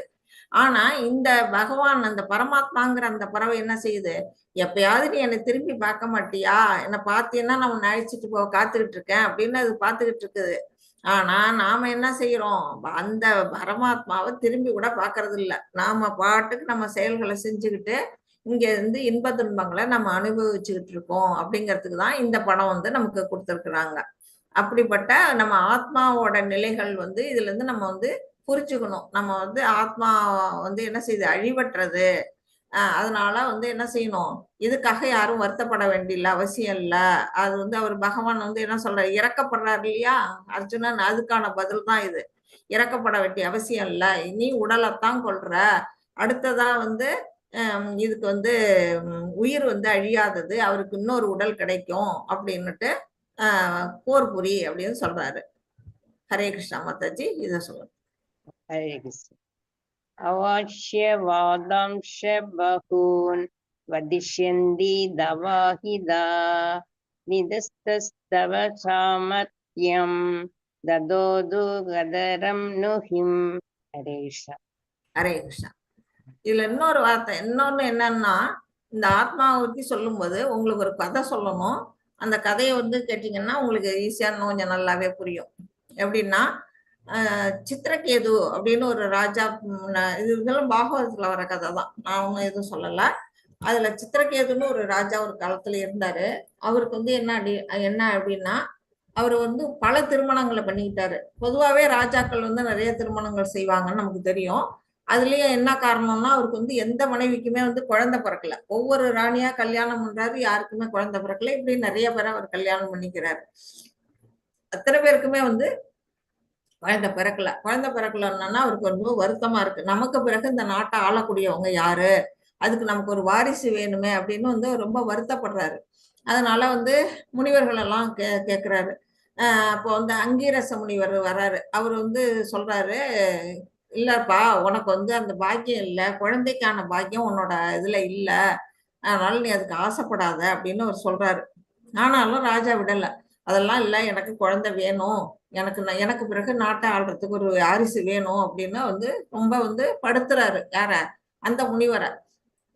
அப்ப வந்து முனிவர் என்ன சொல்றாரு, நான் சொல்லிட்டேன், அப்புறம் அதோட வர்ற பின் விளைவுகள் எல்லாம் நீ தான் அனுபவிக்கணும், அதோட நல்ல தீய விளைவுகள் எல்லாம் நீ தாங்க அனுபவிக்கணும், உனக்கு அதுலான துன்பம் தான் வரும் அப்படின்னு சொல்றாரு. பரவாயில்ல, எனக்கு குழந்தைய பாக்கியத்தை கொடுங்கன்னு சொன்னோன்னா அவரும் வந்து அதுக்கு ஒரு வரம் ஏற்படுத்தி கொடுத்து, என்னமோ ஒரு பழமோ இல்லை ஏதோ பாயசமோ என்னமோ கொடுத்து அதை அவன் மனைவிக்கு கொடு அப்படின்னு சொல்லி கொடுக்குறாரு. அவரு அதை கொடுத்தோன்னா அவரோட முதல் மனைவிக்கு அதை அவர் கொடுக்குறாரு. அந்த முதல் மனைவி என்ன செய்யறாங்க, கருத்தரிச்சு ஒரு குழந்தை பிறக்குது, ஒரு ஆண் குழந்தை பிறக்குது. அப்ப வந்து ராஜாவுக்கு வந்து ஒரே சந்தோஷம், நமக்கு வந்து ஒரு ஆண் குழந்தை வாரிசு வந்துட்டு அப்படின்ட்டு வந்து என்ன பண்றாரு, ரொம்ப ரொம்ப அந்த குழந்தை மேல ஈடுபாடோட்டனால அந்த குழந்தைய விட்டு பிரியவே மாட்டேங்கிறாரு, அந்த மனைவியை விட்டு பிரிய மாட்டேங்கிறாரு. மற்ற மனைவிகளுக்கெல்லாம் என்ன ஆகுதுன்னா பொறாமை வந்துருது. எப்ப பார்த்தாலும் ராஜா வந்து அந்த முதல் மனைவி கிட்டேயே இருக்கிறாரு, நம்ம கிட்ட எல்லாம் வரவே மாட்டேங்கிறாரு, அந்த குழந்தை இருக்கிறதுனாலதான் அவர் வந்து நம்ம வந்து திரும்பி கூட பார்க்கல, நாம அந்த குழந்தைய எப்படியாவது கொண்டு வரணும் அப்படின்னு என்ன செய்யறாங்க, எல்லாரும் திட்டம் போட்டு அந்த குழந்தைக்கு விஷம் வச்சு கொடுத்துட்றாங்க. யாரும் இல்லாத நேரம் பார்த்து விஷம் வச்சு அந்த குழந்தைய கொன்னுடுறாங்க. அந்த குழந்தை இறந்துடுது. அப்ப ராஜாவோட நிலைமை வந்து எப்படி இருக்கும், கண்ணு கடை குருடனுக்கு வந்து கண்ணு கிடைச்சு அந்த கண்ணு போனா எப்படி இருக்கும், அந்த மாதிரி ஒரு நிலையில அவர் வந்து ரொம்ப துடிதுடிச்சு போறாரு. அந்த குழந்தை இறந்தது தாங்க முடியல அவரால. அதனால வந்து ரொம்ப சோகத்துல மூழ்கி ஒரு மாதிரியா இருக்கிறாரு. அப்ப மறுபடியும் அப்ப வந்து நாரதரும் அந்த அங்கீரச முனிவரும் இவரை பார்க்க வராங்க. இது எல்லாமே அவங்க எதிர்பார்த்தது தானே. அவங்க வந்து என்ன செய்யறாங்க, திரும்பி வந்து இவங்கள்ட்ட ராஜா கிட்ட வந்து, என்னப்பா ஏன் இப்படி இருக்கிற அப்படின்னு, உங்களுக்கு தெரியாதா என் குழந்தை இந்த மாதிரி இறந்து போச்சு அப்படின்னு சொன்னேன்னா, அதுக்கு ஏன் நீ வருத்தப்படுற, நான் தான் முதல்லயே சொன்னேன் உனக்கு குழந்தை பாக்கியம் இல்லைன்னுட்டு, நீ கேட்க மாட்டேன்னா அதோட விளைவு தான் நீ அனுபவிக்கிற அப்படின்னாலும், இல்ல இல்ல எனக்கு அந்த குழந்தை வேணும், அந்த குழந்தைய எனக்கு திருப்பி வாங்கி கொடுங்க, உயிரை வந்து அந்த குழந்தைக்கு திருப்பி உயிர் வாங்கி கொடுங்க அப்படின்னு அவர் சொல்றாரு. அது எப்படிப்பா முடியும்னா, இல்ல இல்ல உங்க சக்தியை வச்சு நீங்க எங்களை செய்ய முடியும் அப்படின்னு வந்து அவங்கள்ட்ட கெஞ்சுறாரு. சரின்னா அந்த முனிவரும் என்ன செய்யறாங்க, இவ்வளவு தூரம் ராஜா கெஞ்சுறாரு அப்படின்ட்டு அவங்க அவர் மேல இறக்கப்பட்டு அவங்க வந்து என்ன செய்யறாங்க, அந்த குழந்தைய வந்து வர வச்சு தரேன், நீ பேசு அப்படின்னு சொல்லிட்டு அவங்க என்ன பண்றாங்க, யமலோகத்துல இருந்து அந்த குழந்தைய மீட்டு கொஞ்ச நாளைக்கு வீட்டுக்கிட்ட வந்து அந்த குழந்தைய கொண்டு வந்து இவருக்கு எதுக்க காட்டுறாங்க. காட்டினோன்னா அப்போ வந்து இவரு சித்திரகேது ராஜா என்ன சொல்றாரு, அந்த குழந்தைகிட்ட போய் ரொம்ப பிரியமா வந்து பேச போறாரு. எப்படி மகனே என்னை விட்டு நீ போன அப்படின்னோடனே, அந்த குழந்தை வந்து பேசுது. எப்படி பேசுது அப்படின்னா, நீ யாரு அப்படின்னு கேக்குது. யாரு, என்னப்பா இப்படி சொல்லிட்ட, நான் உன்னோட அப்பா, உன்னோட தந்தை அப்படின்னு சொல்லி சொன்னோன்னா, இல்ல இல்ல, நீங்க இந்த இந்த உடல் கிடைச்சப்ப நீங்க எனக்கு தந்தையா இருந்திருக்கலாம். ஆனா இதுக்கு முன்னாடி உடல்ல நான் வந்து வேற யாருக்கோ நான் குழந்தையா இருந்திருக்கேன். நான் நிறைய பிறவி எடுத்திருக்கிறேன். ஒவ்வொரு பிறவியில எனக்கு ஒவ்வொரு தாய் தந்தையர்கள் இருந்திருக்கிறாங்க. இந்த பிறவியில வந்து உங்களுக்கு நான் தாய் தந்தையா நீங்க இருந்ததுனால நீங்க என்னோட சொந்த அப்பா அம்மான்னு நான் எடுத்துக்க முடியாது. இத்தனை பிறவிகள்ல நான் இருந்ததில்ல, எது எனக்கு சொந்த அப்பா அம்மான்னு நான் எடுத்துக்க முடியும் அப்படின்னு அது கேக்குது. கேட்டோன்னதான் அந்த ராஜாவுக்கு வந்து என்ன செய்யுது, இது நிலையற்ற வாழ்வு அப்படிங்கிறத அவர் வந்து புரிஞ்சுக்கிறாரு. புரிஞ்சுக்கிட்டோன்னா அதுக்கு பிறகு அவர் வந்து மனசு தெளிவடைஞ்சு அதுக்கு பிறகு வந்து நாட்டை நல்ல முறையில் ஆண்டு துறவரம் வேண்டு அவர் வந்து பகவானை சென்றடைகிறான்னு சொல்றாங்க. அப்படின்னா அந்த நமக்கு வந்து என்ன அப்படின்னா, இந்த உடல் இருக்கிற வரையிலும் தான் இந்த உறவுகள் நமக்கு வந்து சொந்த பந்தம். இந்த உடல்ல விட்டு நம்ம உயிர் பிரிஞ்சிருச்சுன்னா நம்ம வேற ஒரு உயிரை நம்ம உடலை போய் நம்ம எடுக்கும்போது இந்த சொந்த பந்தங்கள்லாம் நமக்கு வந்து மறந்துடுவோம். அடுத்த பிறவி எடுக்கும்போது நம்ம என்ன பண்ணுவோம், ஆட்டோமேட்டிக்கா மறந்துடுவோம். அததான் வந்து இங்க வந்து சொல்லப்பட்டிருக்குது. நம்ம இதுல வந்து 84 லட்சம் வகையான உயிர்வாழிகள் இந்த இதுல இருக்குன்னு சொல்லப்பட்டிருக்கு. நம்ம அத்தனை பிறவிகள்லாம் நம்ம எடுத்து எடுத்து நம்ம இந்த மனித பிறவி நமக்கு கிடைச்சிருக்குது. அப்படிங்கும்போது இந்த ஆத்மா வந்து என்னைக்குமே அழிவில்லாதது, இந்த உடலை மட்டுமே சொந்தமா கொண்டாடாது அப்படிங்கறத வந்து இங்க வந்து பகவான் வந்து அர்ஜுனனுக்கு சொல்றாரு. இந்த ஸ்லோகத்துல என்ன சொல்றாரு அப்படின்னா, அன்பில்லாத வார்த்தைகள் பலவற்றை கூறி உனது எதிரிகள் உனது திறமையை நிந்திப்பர். அதை விட மிகுந்த துன்பம் தரக்கூடியது வேறு என்ன இருக்க முடியும் அர்ஜுனா அப்படின்னு கேக்குறாரு. என்ன சொல்றாரு, நீ வந்து இந்த போர்க்களத்துல வந்து உனக்கு போர் புரிய விருப்பம் இல்லை, இன்பம் இல்லை அப்படின்னு நீ சொல்ற. ஆனா நீ வந்து போர் புரியாம நான் போய் காட்டுல போய் நான் தவ வாழ்க்கையை மேற்கொள்றேன், நான் இல்ல பிச்சை எடுத்து வாழ்ந்துறேன் அப்படின்னு எல்லாம் சொல்றியே. நீ இந்த போர்க்களத்தை விட்டு புறமிது விட்டு ஓடிட்டீன்னா உன்னை பத்தி என்ன சொல்லுவாங்க இங்க இருக்கிறவங்க எல்லாரும்? நீ வந்து இரக்கத்தினால போனேன்னு யாருமே உன்னை வந்து புகழ்ந்து தூக்கி மகுடம் சுட்ட மாட்டாங்க. என்ன சொல்லுவாங்க, போர் புரிய பயந்துட்டு ஓடிட்ட அப்படின்னு உன்னை பத்தி கேவலமா பேசுவாங்க. நீ ஒரு வீரன், நீ வந்து புறமிதிட்டு ஓடிட்டன்னு உன்னை என்ன செய்வாங்க, உன்னோட திறமைய பத்தி அவங்க கேவலமா பேசுவாங்க. அதை விட துன்பம் தரக்கூடியது உனக்கு என்ன இருக்குது? நீ வந்து இந்த போர் புரியறதுல இன்பம் இல்லைங்கிறியே, உன்னை கேவலமா பேசுறது அதை விட துன்பம் தரும். அதனால நீ போர் புரி அப்படின்ட்டு பகவான் வந்து இந்த ஸ்லோகம் மூலமா சொல்லி இருக்கிறாங்க. அத்தாஜி இத சொல்ல படிங்க. ஹரே கிருஷ்ணா. கதோபா பிராஷ்யசீஸ்வர்க்கம் ஜித்பாவா போஷ்யசே மாஹீம் தஸ்மாத் உத்திஷ்ட கௌதேய யுத்தாய கிருதரிஷ்ய. ஹரே கிருஷ்ணா. ஹரே கிருஷ்ணா. குந்தியின் மகனே, போர்க்களத்தில் நீ கொல்லப்பட்டால் சொர்க்கத்தை அடையலாம், வெற்றி பெற்றால் இவ்வுலகினை அனுபவிக்கலாம். எனவே உறுதியுடன் எழுந்து போர் புரிவாயாக அப்படின்னு சொல்றாரு பகவான். அதாவது அவருக்கு வந்து இன்பம் இல்லைன்னு சொல்லிட்டாருல, போர் புரியத்துல இன்பம் இல்லை அப்படின்னுட்டு. அதுக்குதான் வந்து பகவான் சொல்றாரு, 2 வழி உனக்கு கிடைக்கும். நீ ஒருவேளை இறந்துட்டீன்னா என்ன செய்யலாம், சொர்க்கத்துக்கு போகலாம்.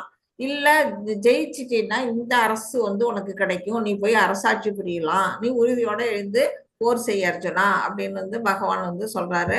அதுக்குதான் இந்த படமும் விளக்கத்துல கொடுத்துருக்குறாங்க. என்ன சொல்றாரு, தேர்தட்டுல இருக்கிறாரு அர்ஜுனன். இவரு பகவான் கிருஷ்ணன் என்ன சொல்றாரு, நீ போர் புரி, நீ வந்து இந்த போர் புரியறதுனால மாண்டுட்டீன்னா, இறந்து போயிட்டீன்னா எங்க போவாங்க அப்படின்னா இந்த சொர்க்கலோகத்துல போய் என்ன செய்வாங்க, மேலுலகத்துல போய் இன்பம் அளிப்பாங்க. அரசர்கள்லாம் அந்த காலத்துல போர் வருதுன்னா ரொம்ப சந்தோஷம் அடைவாங்க. ஏன் சந்தோஷம் அடைகிறாங்கன்னா, அவங்க வெற்றி பெற்றாங்கன்னா அவங்களுக்கு ராஜ்யம் கிடைச்சது, அடுத்த நாட்டை இவங்க கைப்பற்றிடுவாங்க. ஒருவேளை இறந்துட்டாங்கன்னாலும் அதனால அவங்களுக்கு பாதிப்பு இல்லை, அவங்க சொர்க்கத்துல போயிடுவாங்க. அது போர்க்களத்துல உயிர் விடுறவங்களுக்கு வந்து மேலுலகம் காத்துக்கிட்டு இருக்கு அப்படின்னு சொல்லப்பட்டிருக்கு. அதனால உனக்கு 2 வழியுமே நல்ல வழிதான். ஒண்ணு சொர்க்கத்துக்கு போய் அதை அனுபவி, இல்லைன்னா இங்க வந்து இந்த உலகத்துல உனக்கு இந்த மகுடம் காத்துட்டு இருக்கு, அரசாட்சி நீ புரியலாம், உனக்கு வந்து அஸ்தினாபுர அரண்மனை உனக்கு காத்துக்கிட்டு இருக்குது அப்படின்னு பகவான் வந்து நீ போர் புரியணும் அப்படிங்கிறத இந்த இடத்துலயும் அவர் வந்து வற்புறுத்துறாரு. இது வந்து 2வது பாயிண்ட் கவுண்டர் கொடுக்குறாரு. மாதாஜி இதை படிங்க. ஹரே கிருஷ்ணா. ஹரே கிருஷ்ணா. நேகாபிக்ரம நாசோஸ்தி பிரத்யவாயோ ந வித்யதே ஸ்வல்பம் அஸ்ய தர்மஸ்ய ராயதே மகாதோ பயாத். ஹரே கிருஷ்ணா. ஹரே கிருஷ்ணா. இதுல என்ன சொல்லி இருக்கிறாங்க அப்படின்னா, இப்ப மூணாவதா அவர் என்ன சொன்னாரு, பாவச் செயல்னு நினைக்கிறாரு இல்லையா, போர் புரியதுல பாவச் செயல் அப்படின்னு நினைக்கிறாரு. அதுக்குதான் இதுல கொடுத்திருக்காங்க. இம்முயற்சியில் குறைவோ இழப்போ இல்லை, இவ்வழியில் சிறிது முன்னேற்றமும் மிக பயங்கரமான பயத்திலிருந்து ஒருவனை காக்கும் அப்படின்னு சொல்றாரு. அதாவது எந்த ஒரு செயலும் செஞ்சாலுமே அதுக்கு வந்து எந்த நம்ம செய்யக்கூடிய செயலை பொறுத்து என்ன செய்யணும் அப்படின்னா, அதுல வந்து எந்த வித குறைபாடும் இல்லாம நமக்கு வந்து அதுல வந்து முன்னேற்றம் தான் கிடைக்கும். நீ போர் புரியறதுனால உனக்கு வந்து எந்த விதமான இழப்பும் இல்லை. ஒண்ணு போர் உனக்கு இந்த ராஜ்யம் கிடைக்கும், இல்லைன்னா சொர்க்கம் கிடைக்கும் அப்படின்னு ஒரு சொல்றாரு இல்லையா. அதுதான் இங்க வந்து பாவமும் இல்லை அப்படின்னு சொல்றாரு. எப்படி பாவம் இல்லை அப்படிங்கிறதுனா, இந்த இடத்துல பாத்தீங்கன்னா ராமர் வந்து என்ன செய்யறாரு, லங்காபுரி வந்து ராவணனோட போர் புரிய போகும்போது அங்க விபீஷணரும் அவருடைய தோழர்கள் கொஞ்சம் பேர் என்ன செய்யறாங்க, அங்க இருந்து வந்து ராமர்ட்ட வந்து சரணடைகிறாங்க. சரணடைகிறதுனால அவங்களுக்கு என்ன கிடைச்சது, அவங்க செஞ்ச செயல்னால அவங்களுக்கு வந்து பின்னாடி ராவணன் இறந்ததுக்கு அப்புறம் அந்த இடத்துலயே இறக்கறதுக்கு முன்னாடியே வந்து அவருக்கு வந்து இலங்கையோட ராஜாவா அவர் வந்து முடிசூட்டிடுறாரு ராமர். அந்த மாதிரி அவருக்கு வந்து என்ன நடந்தது, நல்லதுதான் நடந்தது. அடுத்ததா இங்க வந்து ஆஞ்சநேயர் இருக்கிறாரு. அவர் என்ன செய்யறாரு, இலங்கைக்கு சீதையை தேடி அவர் போறாரு. சீதையை தேடி போகும்போது அங்க இருக்கிறவங்க என்ன செய்யறாங்கன்னா, இவரோட வாள்ல நெருப்ப வச்சு கட்டி அனுப்பி விடுறாங்க போகும்போது, திரும்பி போகும்போது. அப்ப வந்து அவர் என்ன செய்யறாரு, அந்த இலங்கையே அந்த வாள் நெருப்பால வந்து அவர் அழிக்கிறாரு. அவங்க செஞ்ச வினை வந்து அவங்களையே வந்து பாதிக்குது. ஆனா நல்லவர்கள்லாம் இருக்கிற இடத்த அவர் விட்டுடுறாரு. அத மாதிரி அவர் செய்யக்கூடிய விஷயங்கள் வந்து இது வந்து பாவ காரியம் இல்லை. ஏன் பாவ காரியம் இல்லை அப்படின்னா, அவரு பகவானுடைய பக்தர். பகவான் ராமருக்கு வந்து அவர் தொண்டனா இருக்கிறாரு. அவர் செய்யக்கூடிய செயல்கள் இறைவனுக்காக செய்யறாரு. அது நெருப்பு வச்சு எரிச்சாலுமே அவருக்கு வந்து அந்த பாவம் வந்து அவர் தீண்டல அப்படிங்கிறது வந்து இந்த இடத்துல உதாரணமா சொல்லி இருக்கிறாங்க. இப்ப இந்த படத்துல பாத்தீங்கன்னா ஒரு எலி இருக்குது. அந்த எலி என்ன செய்யுது, இது வந்து பழம், ஒரு செர்ரி பழம் இருக்குது. அத மாதிரி இது என்ன நினைச்சுக்குது, இங்க ஒரு விளக்கு இருக்குது, கோவில்ல ஒரு விளக்கு எரிஞ்சுட்டு இருக்குது. அந்த விளக்கு கிட்ட வந்து என்ன செய்யுது, எலி வந்து அங்கும் இங்கும் ஓடிட்டு இருக்கு. ஓடுற எலி என்ன செய்யுது, இந்த நெருப்பு இருக்கு இல்லையா, அது வந்து ஒரு பழம் அப்படின்னு நினைச்சுக்கிட்டு அதை போய் நக்குது. நக்குனோன்னா நாக்கு சுட்டுடுது. சுட்டோன்னா என்ன செய்யுது, அது பயந்துகிட்டு அங்கேயும் இங்கேயும் ஓடுது. ஓடும்போது என்ன செய்யுதுன்னா, அந்த திரிய வந்து அதோட வாளால அப்படி லைட்டா தூண்டி விட்டுருது. அது வந்து சின்னதா எரிஞ்சுட்டு இருந்தது. அந்த விளக்கு வந்து என்ன செய்யுது, அப்ப வந்து பிரகாசமா வந்து எரிய ஆரம்பிக்குது. இது வந்து அது தெரிஞ்சோ தெரியாமலோ செய்யற ஒரு சின்ன செயல். ஆனா அதனால அதுக்கு வந்து ஒரு புண்ணியம் கிடைச்சிருது. ஏன்னா பகவான்கிட்ட ஈசனுக்கு எரியக்கூடிய அந்த விளக்க வந்து அது தூண்டி விட்டு நல்லா பிரகாசமா எரிய வச்சதுனால அந்த புண்ணியத்தினால அது மறுபிறவி வந்து ஒரு ராஜாவா பிறக்குதுன்னு சொல்லப்படுறாங்க. அத மாதிரி இந்த விஷயத்துல நீ செய்யக்கூடிய எந்த ஒரு செயலுமே உனக்கு வந்து பாவ காரியம் கிடையாது. நீ எனக்காக செயல்படுற, நான் சொல்லி நீ செய்யறதுனால, பகவான் சொல்லி செய்யறதுனால உனக்கு எந்தவித பாவமும் கிடையாது அப்படின்னு அர்ஜுனனுக்கு வந்து பகவான் இந்த இடத்துல பதில் கொடுக்கிறாரு. ஹரே கிருஷ்ண மாதாஜி. 2.47. ஹரே கிருஷ்ணா. கர்மண்யே வாதிகாஸ்ரஸ்தே மா பலேஷு கதாசன மா கர்ம பலஹேது கூர்மாதே சங்கோஸ்த்வர் கர்மணி. ஹரே கிருஷ்ணா. ஹரே கிருஷ்ணா. பகவான் என்ன சொல்றாரு, உனக்கு விதிக்கப்பட்ட கடமையை செய்ய மட்டுமே உனக்கு அதிகாரம் உண்டு, ஆனால் செயல்களின் பலன்களில் உனக்கு அதிகாரம் இல்லை அப்படின்னு பகவான் சொல்றாரு. என்ன சொல்றாரு, உனது செயல்களின் விளைவுகளுக்கு உன்னையே காரணமாக ஒருபோதும் எண்ணாதே, கடமையை செய்யாமல் இருக்க ஒருபோதும் பற்றுதல் கொள்ளாதே. அதாவது 4 வகை வர்ணங்கள் பத்தி சொல்லப்பட்டிருக்கு. பின்னாடி நம்ம படிப்போம். 4 வகையான வர்ணங்கள், 4 வகையான ஆசிரமங்கள் பத்தி நம்ம 4th சாப்டர்ல படிப்போம். அவங்கவுங்களுக்கு என்னென்ன கடமைகள் அப்படின்னு வகுக்கப்பட்டிருக்கு. அந்த மாதிரி அவங்கவுங்களுக்குன்னு ஒரு கடமை இருக்கும். இப்போ ஒரு குடும்ப தலைவரா இருக்கவங்களுக்கு என்ன கடமை அப்படிங்கிறது உங்களுக்கு தெரியும். ஒரு ஆசிரியர் இருக்கவங்களுக்கு என்ன கடமை, ஒரு மருத்துவரா இருக்கவங்களுக்கு என்ன கடமை அப்படின்னு ஒவ்வொருத்தருக்கும் என்ன செய்யுது, அவங்கவுங்களுக்குன்னு ஒரு கடமை இருக்கு. அந்த கடமையை வந்து அவங்க செஞ்சே ஆகணும். அதுல இருந்து அவங்க வந்து பின்வாங்க கூடாது. அதை செய்யறதுக்கு மட்டும்தான் அதிகாரம் இருக்கு. ஆனா அதோட பலன்கள்ல அதிகாரம் கிடையாது. அததான் வந்து இங்க பகவான் சொல்றாரு, நீ செய்யக்கூடிய கடமையை செய், பலனை எதிர்பார்க்காதே அப்படின்னு வந்து சொல்லியிருக்கிறார் இல்லையா. அதுதான் இந்த ஸ்லோகம் மூலமா நமக்கு கொடுக்கறாங்க. அந்த மாதிரி நம்ம செய்யக்கூடிய செயல்களுக்கு விளைவா என்ன செய்யக்கூடாது, நம்ம தான் காரணம் அப்படின்னு நினைச்சுக்க கூடாது. அது வந்து ஒரு பின்னாடி ஒரு ஸ்லோகத்திலே சொல்லுவாங்க, பிரகிருதி கிரியமானானி அப்படின்னு ஒரு பாடல் நம்ம ஸ்லோகம் வரும். அதாவது நம்ம இந்த உலகத்துல செய்யக்கூடிய செயல்களுக்கெல்லாம் வந்து என்ன செய்யணும், நாம தான் காரணகர்த்தான்னு நம்ம நினைச்சுக்கிறோம், தப்பா நினைச்சுக்கிறோம். அது வந்து என்ன மூட ஆத்மா அப்படின்னு பகவான் வந்து திட்டுவாரு. இதெல்லாம் நடைபெறதுக்கு 5 விதமான காரணங்கள் இருக்கு. அதுவும் நம்ம 18 சாப்டர்ல படிப்போம். அந்த 5 விதமான காரணம் இல்லாம நம்ம மனசுல நம்ம ஒன்றை ஆளா நினைச்சு வந்து என்ன செய்யறாரு, எந்த ஒரு காரியமும் நடைபெறாது. இப்ப வந்து அர்ஜுனர் என்ன செய்யறாரு, தான் தான் அந்த இதை வந்து செய்யக்கூடிய ஆளு, இந்த போர் புரிஞ்சா வெற்றி கிடைக்கும் அப்படின்னு நினைச்சிட்டு இருக்காரு இல்லையா? அது கிடையாது. அங்க வந்து அவர் மட்டுமே நினைக்கிறதுனால ஒரு செயல் நடைபெறாது. அதுக்கு வந்து 5 விதமான காரணங்கள் இருக்குது. அந்த மாதிரி ஒரு இதை வந்து பகவான் வந்து இங்க வந்து வற்புறுத்துறாரு. ஆனா கடமையை தவறினால எப்போது நீ வந்து என்ன செய்யக்கூடாது, உன் கடமையில இருந்து நீ வழுவக்கூடாது. உன்னோட கடமையை நீ பலன் மேல பற்று கொண்டும் செய்யக்கூடாது, அதை செய்யாமையும் இருக்கக்கூடாது. அதனால வந்து எந்த விதமான ஒரு பாதிப்பும் உனக்கு ஒன்றும் வந்துடாது அப்படின்னு பகவான் வந்து இந்த இடத்துல சொல்றாரு. அதாவது வர்ண சங்கரமும் இதுல வந்து கெட்டு போகாது, நீ வந்து இதுல வந்து ஒரு முன்மாதிரியாவே இருப்ப. இப்ப வந்து இங்க பாத்தீங்கன்னா ஒரு தந்தை இருக்கிறாரு, இங்க ஒரு மகன் இருக்கிறாரு. அவருக்கு வந்து இவர் வந்து என்ன செய்யறாரு, ஆடையை ஒரு எப்படி உடுத்தணும் அப்படிங்கறத வந்து காட்டி கொடுக்கிறாரு. எப்படி அவருக்கு வந்து சின்ன குழந்தையா இருக்கிறாருக்கு சொல்லி கொடுக்கிறாரு. அது மாதிரி அர்ஜுனனும் என்ன செய்வான், வழிகாட்டியா வாழ்ந்து காட்டணும் அப்படிங்கிறது தான் இந்த ஸ்லோகம் மூலமா நமக்கு வந்து பகவான் வந்து சொல்றாரு. ஹரே கிருஷ்ணா மாதாஜி, இதை படி. ஹரே கிருஷ்ணா. யவஷாயாத்மிகா புத்திர் ஏகேக குருநந்தன பகுஷாஹ ஹர்ஷ்யநந்தாஸ் சபுத்தயோ அவ்யஷாயினாம். ஹரே கிருஷ்ணா. ஹரே கிருஷ்ணா. இதுல வந்து என்ன சொல்றாரு, கடைசியா அவர் இரு மனம் இருக்கு இல்லையா, குழப்பமான அந்த மனசுக்காக அந்த இரு மனசுல இருக்கக்கூடாது, நீ ஒரு நிலையா மனதுல உறுதிப்பட்டு நீ வந்து என்ன செய்யணும், போர் புரியணும் அப்படிங்கிறதுக்கான விளக்கம் கடைசி அந்த பாயிண்ட் 5வது பாயிண்ட்டுக்கான பதில் வந்து இதுல கொடுக்குறாரு. என்ன சொல்றாங்க, இவ்வழியில் உள்ளோர் தங்களது குறிக்கோளில் திடமான உறுதியுடன் இருப்பார். இவர்களது லட்சியம் ஒன்றே. குரு வம்சத்தின் செல்வனே, உறுதியற்றவரது அறிவோ பல கிளைகளை கொண்டது. இது எதுக்காக சொல்லியிருக்காங்க அப்படின்னா, ஒரு உதாரணமா இங்க வந்து பிக்சர் கொடுத்துருக்குறாங்க.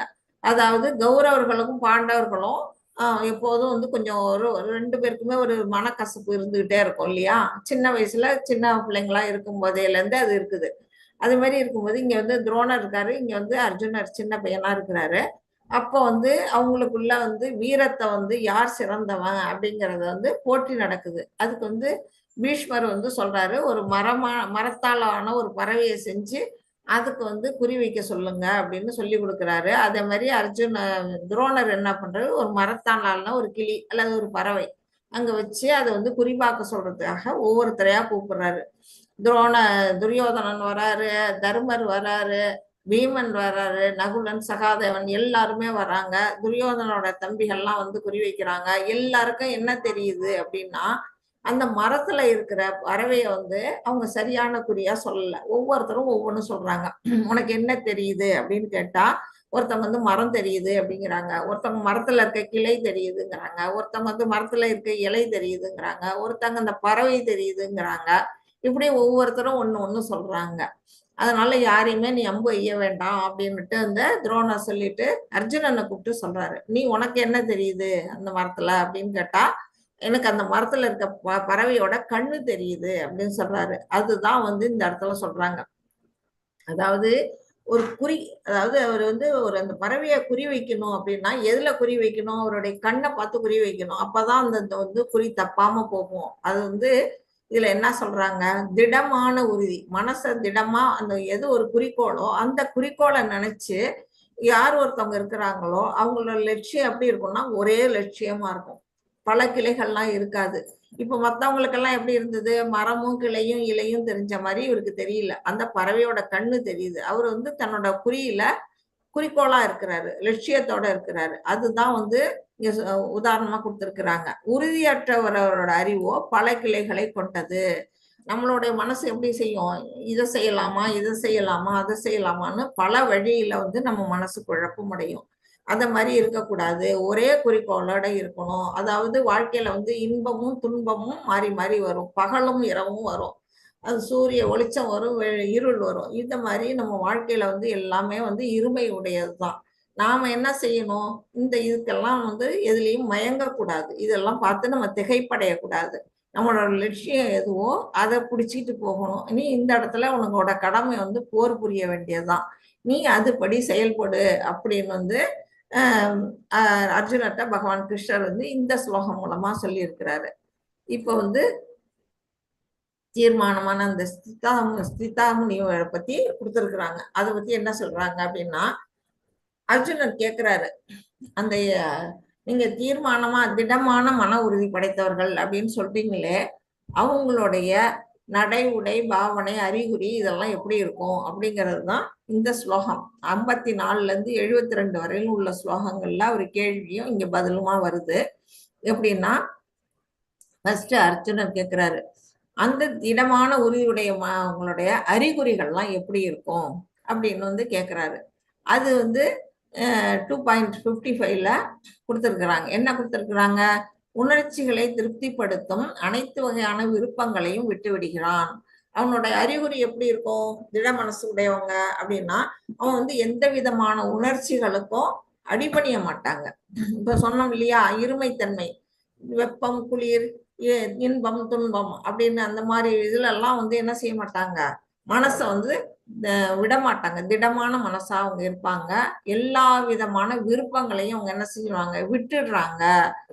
நல்லது வந்தா சந்தோஷமோ, கெடுதல் வந்தா துக்கமோ அடையிறது இல்லை. அவங்களுக்கு எந்த விதமான விருப்பமும் இருக்காது அப்படின்னு அவங்களுடைய அறிகுறிகள் இப்படி இருக்குன்னு சொல்றாரு பகவான்.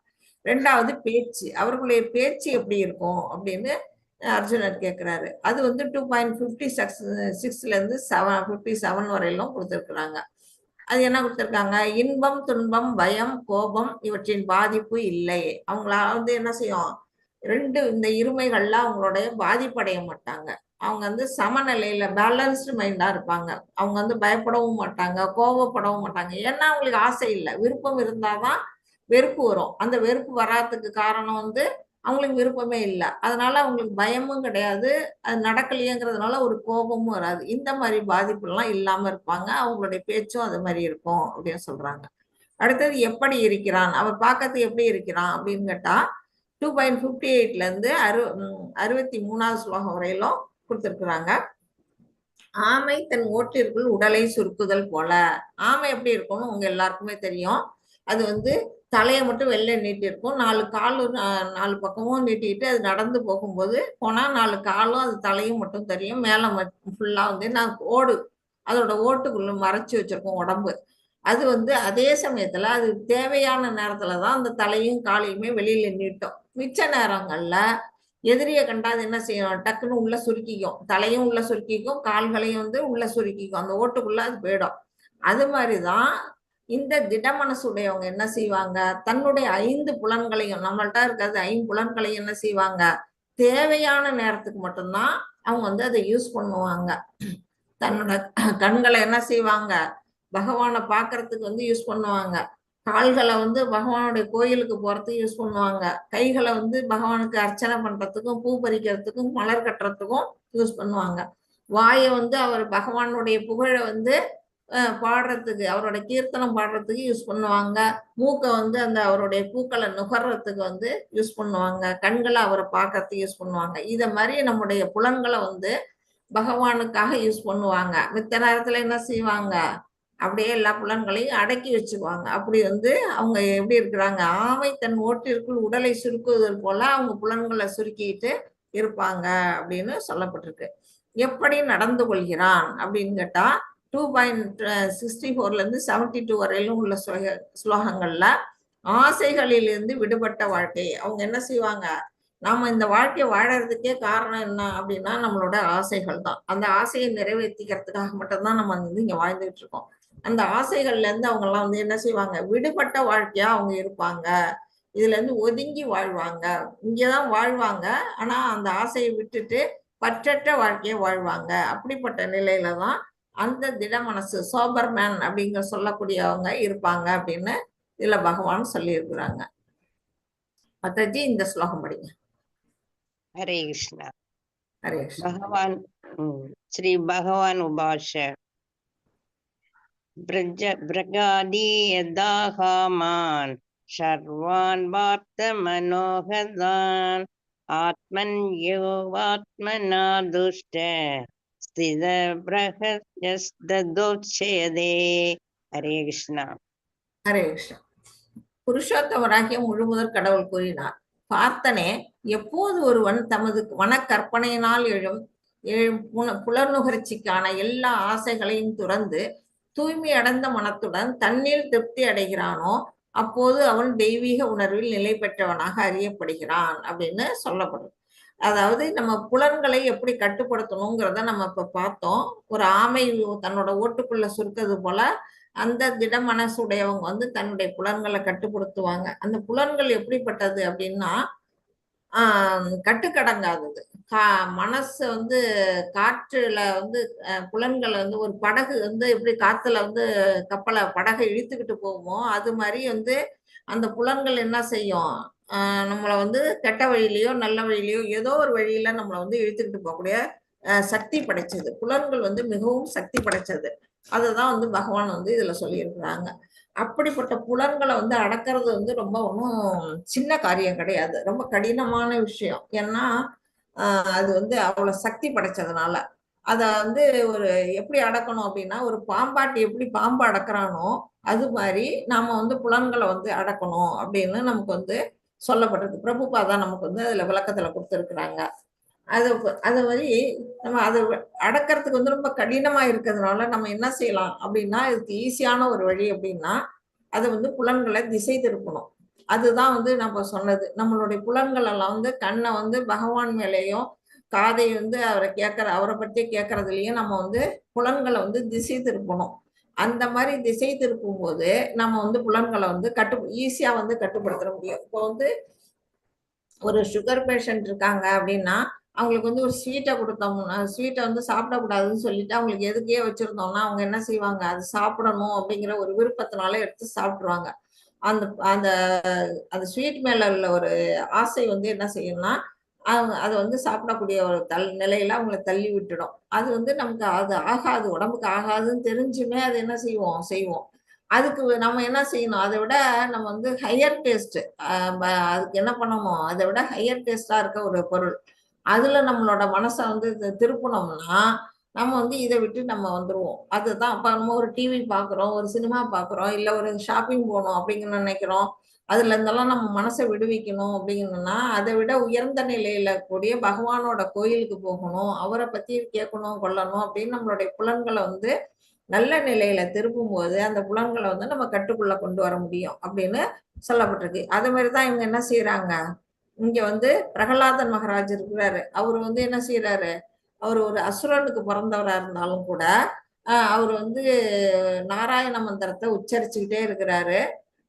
அதனால அவங்க அப்பா என்ன இரண்யகசிபு என்ன செய்யறாரு, எரியிற நெருப்புக்குள்ள தூக்கி அவங்க போடுறாங்க அவரை. ஆனாலும் அவரை வந்து அது சுடலை. ஏன் சுடலை, அவரு மனசு ஃபுல்லா நாராயணர் இருக்காரு, அவரு வந்து அவரை காப்பாத்துறாரு. அந்த மாதிரி அவர் வந்து என்ன பண்றாரு, தன்னுடைய புலன்கள் எல்லாம் மனசை அடக்கி இருக்கிறதுனால அது வந்து அவர் வந்து எந்தவித துன்பமும் அவரை வந்து அந்த இடத்துல தாக்கவே இல்லை. தெய்வீக உணர்வுல அவர் இருக்கிறாரு. அந்த மாதிரி நிலையில இருக்கும்போது எந்த தீயும் அவரை வந்து சுட்டரிக்க முடியல. அதே மாதிரிதான் வந்து என்ன செய்யணும், ஒரு மனசை நம்ம வந்து எப்படி கட்டுப்படுத்தணும், ஆசைகள்ல இருந்து விடுபட்டு எப்படி வாழணும் அப்படிங்கறத வந்து பகவான் வந்து சொல்றாரு இந்த இடத்துல. அதாச்சு இதை படிங்க. हरे कृष्णा. हरे यादो विषुयान् बुष्य शङ्गस्तेषु बद्धायते शङ्गात् सञ्जयात् देहामे कामात् क्रोधो अभिजयते. हरे कृष्णा. हरे कृष्णा. புலநோக்கு பொருள்களை சிந்திப்பதால் மனிதன் அதன் மேல் பற்றுதலை வளர்த்துக் கொள்கிறான். அந்த பற்றுதலில் இருந்து காமமும் காமத்திலிருந்து கோபமும் தோன்றுகின்றன. இப்போ வந்து நமக்கு எப்படி எல்லாம் வந்து நம்ம அதுல அடிமையாகி விழறோம் அப்படிங்கறத பகவான் வந்து இதுல சொல்றாங்க. எப்படி நம்ம வந்து ஃபர்ஸ்ட் என்ன செய்யறோம், ஒரு பொருளை பாக்குறோம், ஒரு நம்ம கண்கள் தான் ஃபர்ஸ்ட் வந்து அதை பாக்குது. அந்த பார்த்தோன்னா அடுத்தது வந்து நம்ம மனசு என்ன நினைக்குது, அடுத்தது அதை பத்தியே சிந்திச்சுட்டு இருக்கு. அந்த பொருளை நம்ம எப்படி வாங்கலாம். உதாரணத்துக்கு ஒரு கார் வச்சுங்க, அந்த காரை ஃபர்ஸ்ட் நம்ம பாக்குறோம். அந்த பார்த்தோன்னா அதுல ஒரு அட்ராக்ஷன் வருது. அதை பார்த்ததுக்கு அப்புறம் அதை பத்தியே வீட்டுல வந்து நம்ம நினைச்சுக்கிட்டே இருப்போம். நினைச்சுக்கிட்டே இருக்கிறதுக்கு அடுத்து வந்து என்ன செய்வோம், அது மேல பற்றுதலை வளர்த்துக்குவோம். பற்றுதலை வளர்க்கும் போது அது மேல அது பேராசையா வளரும். அதுதான் வந்து இங்க காமம் அப்படின்னு சொல்லுது. பேராசையா வந்துரும். பேராசை வந்த பிறகு அதை நம்ம வாங்கணும் அப்படின்னு நம்ம நினைப்போம். அப்ப வாங்க முடியல, நமக்கு அந்த அளவுக்கு பண வசதி இல்ல, வாங்க முடியல அப்படின்னா என்ன செய்யும், எரிச்சலும் கோபமும் வரும். நம்ம மேலேயே வந்து நமக்கு கோபம் வரும். நம்ம வந்து என்ன செய்யும், கோபம் எங்க இருந்து வருது, அந்த பேராசையில இருந்து தான் வருது. ஏன் வருது, நம்மளால அது இயலாமை காரணம்.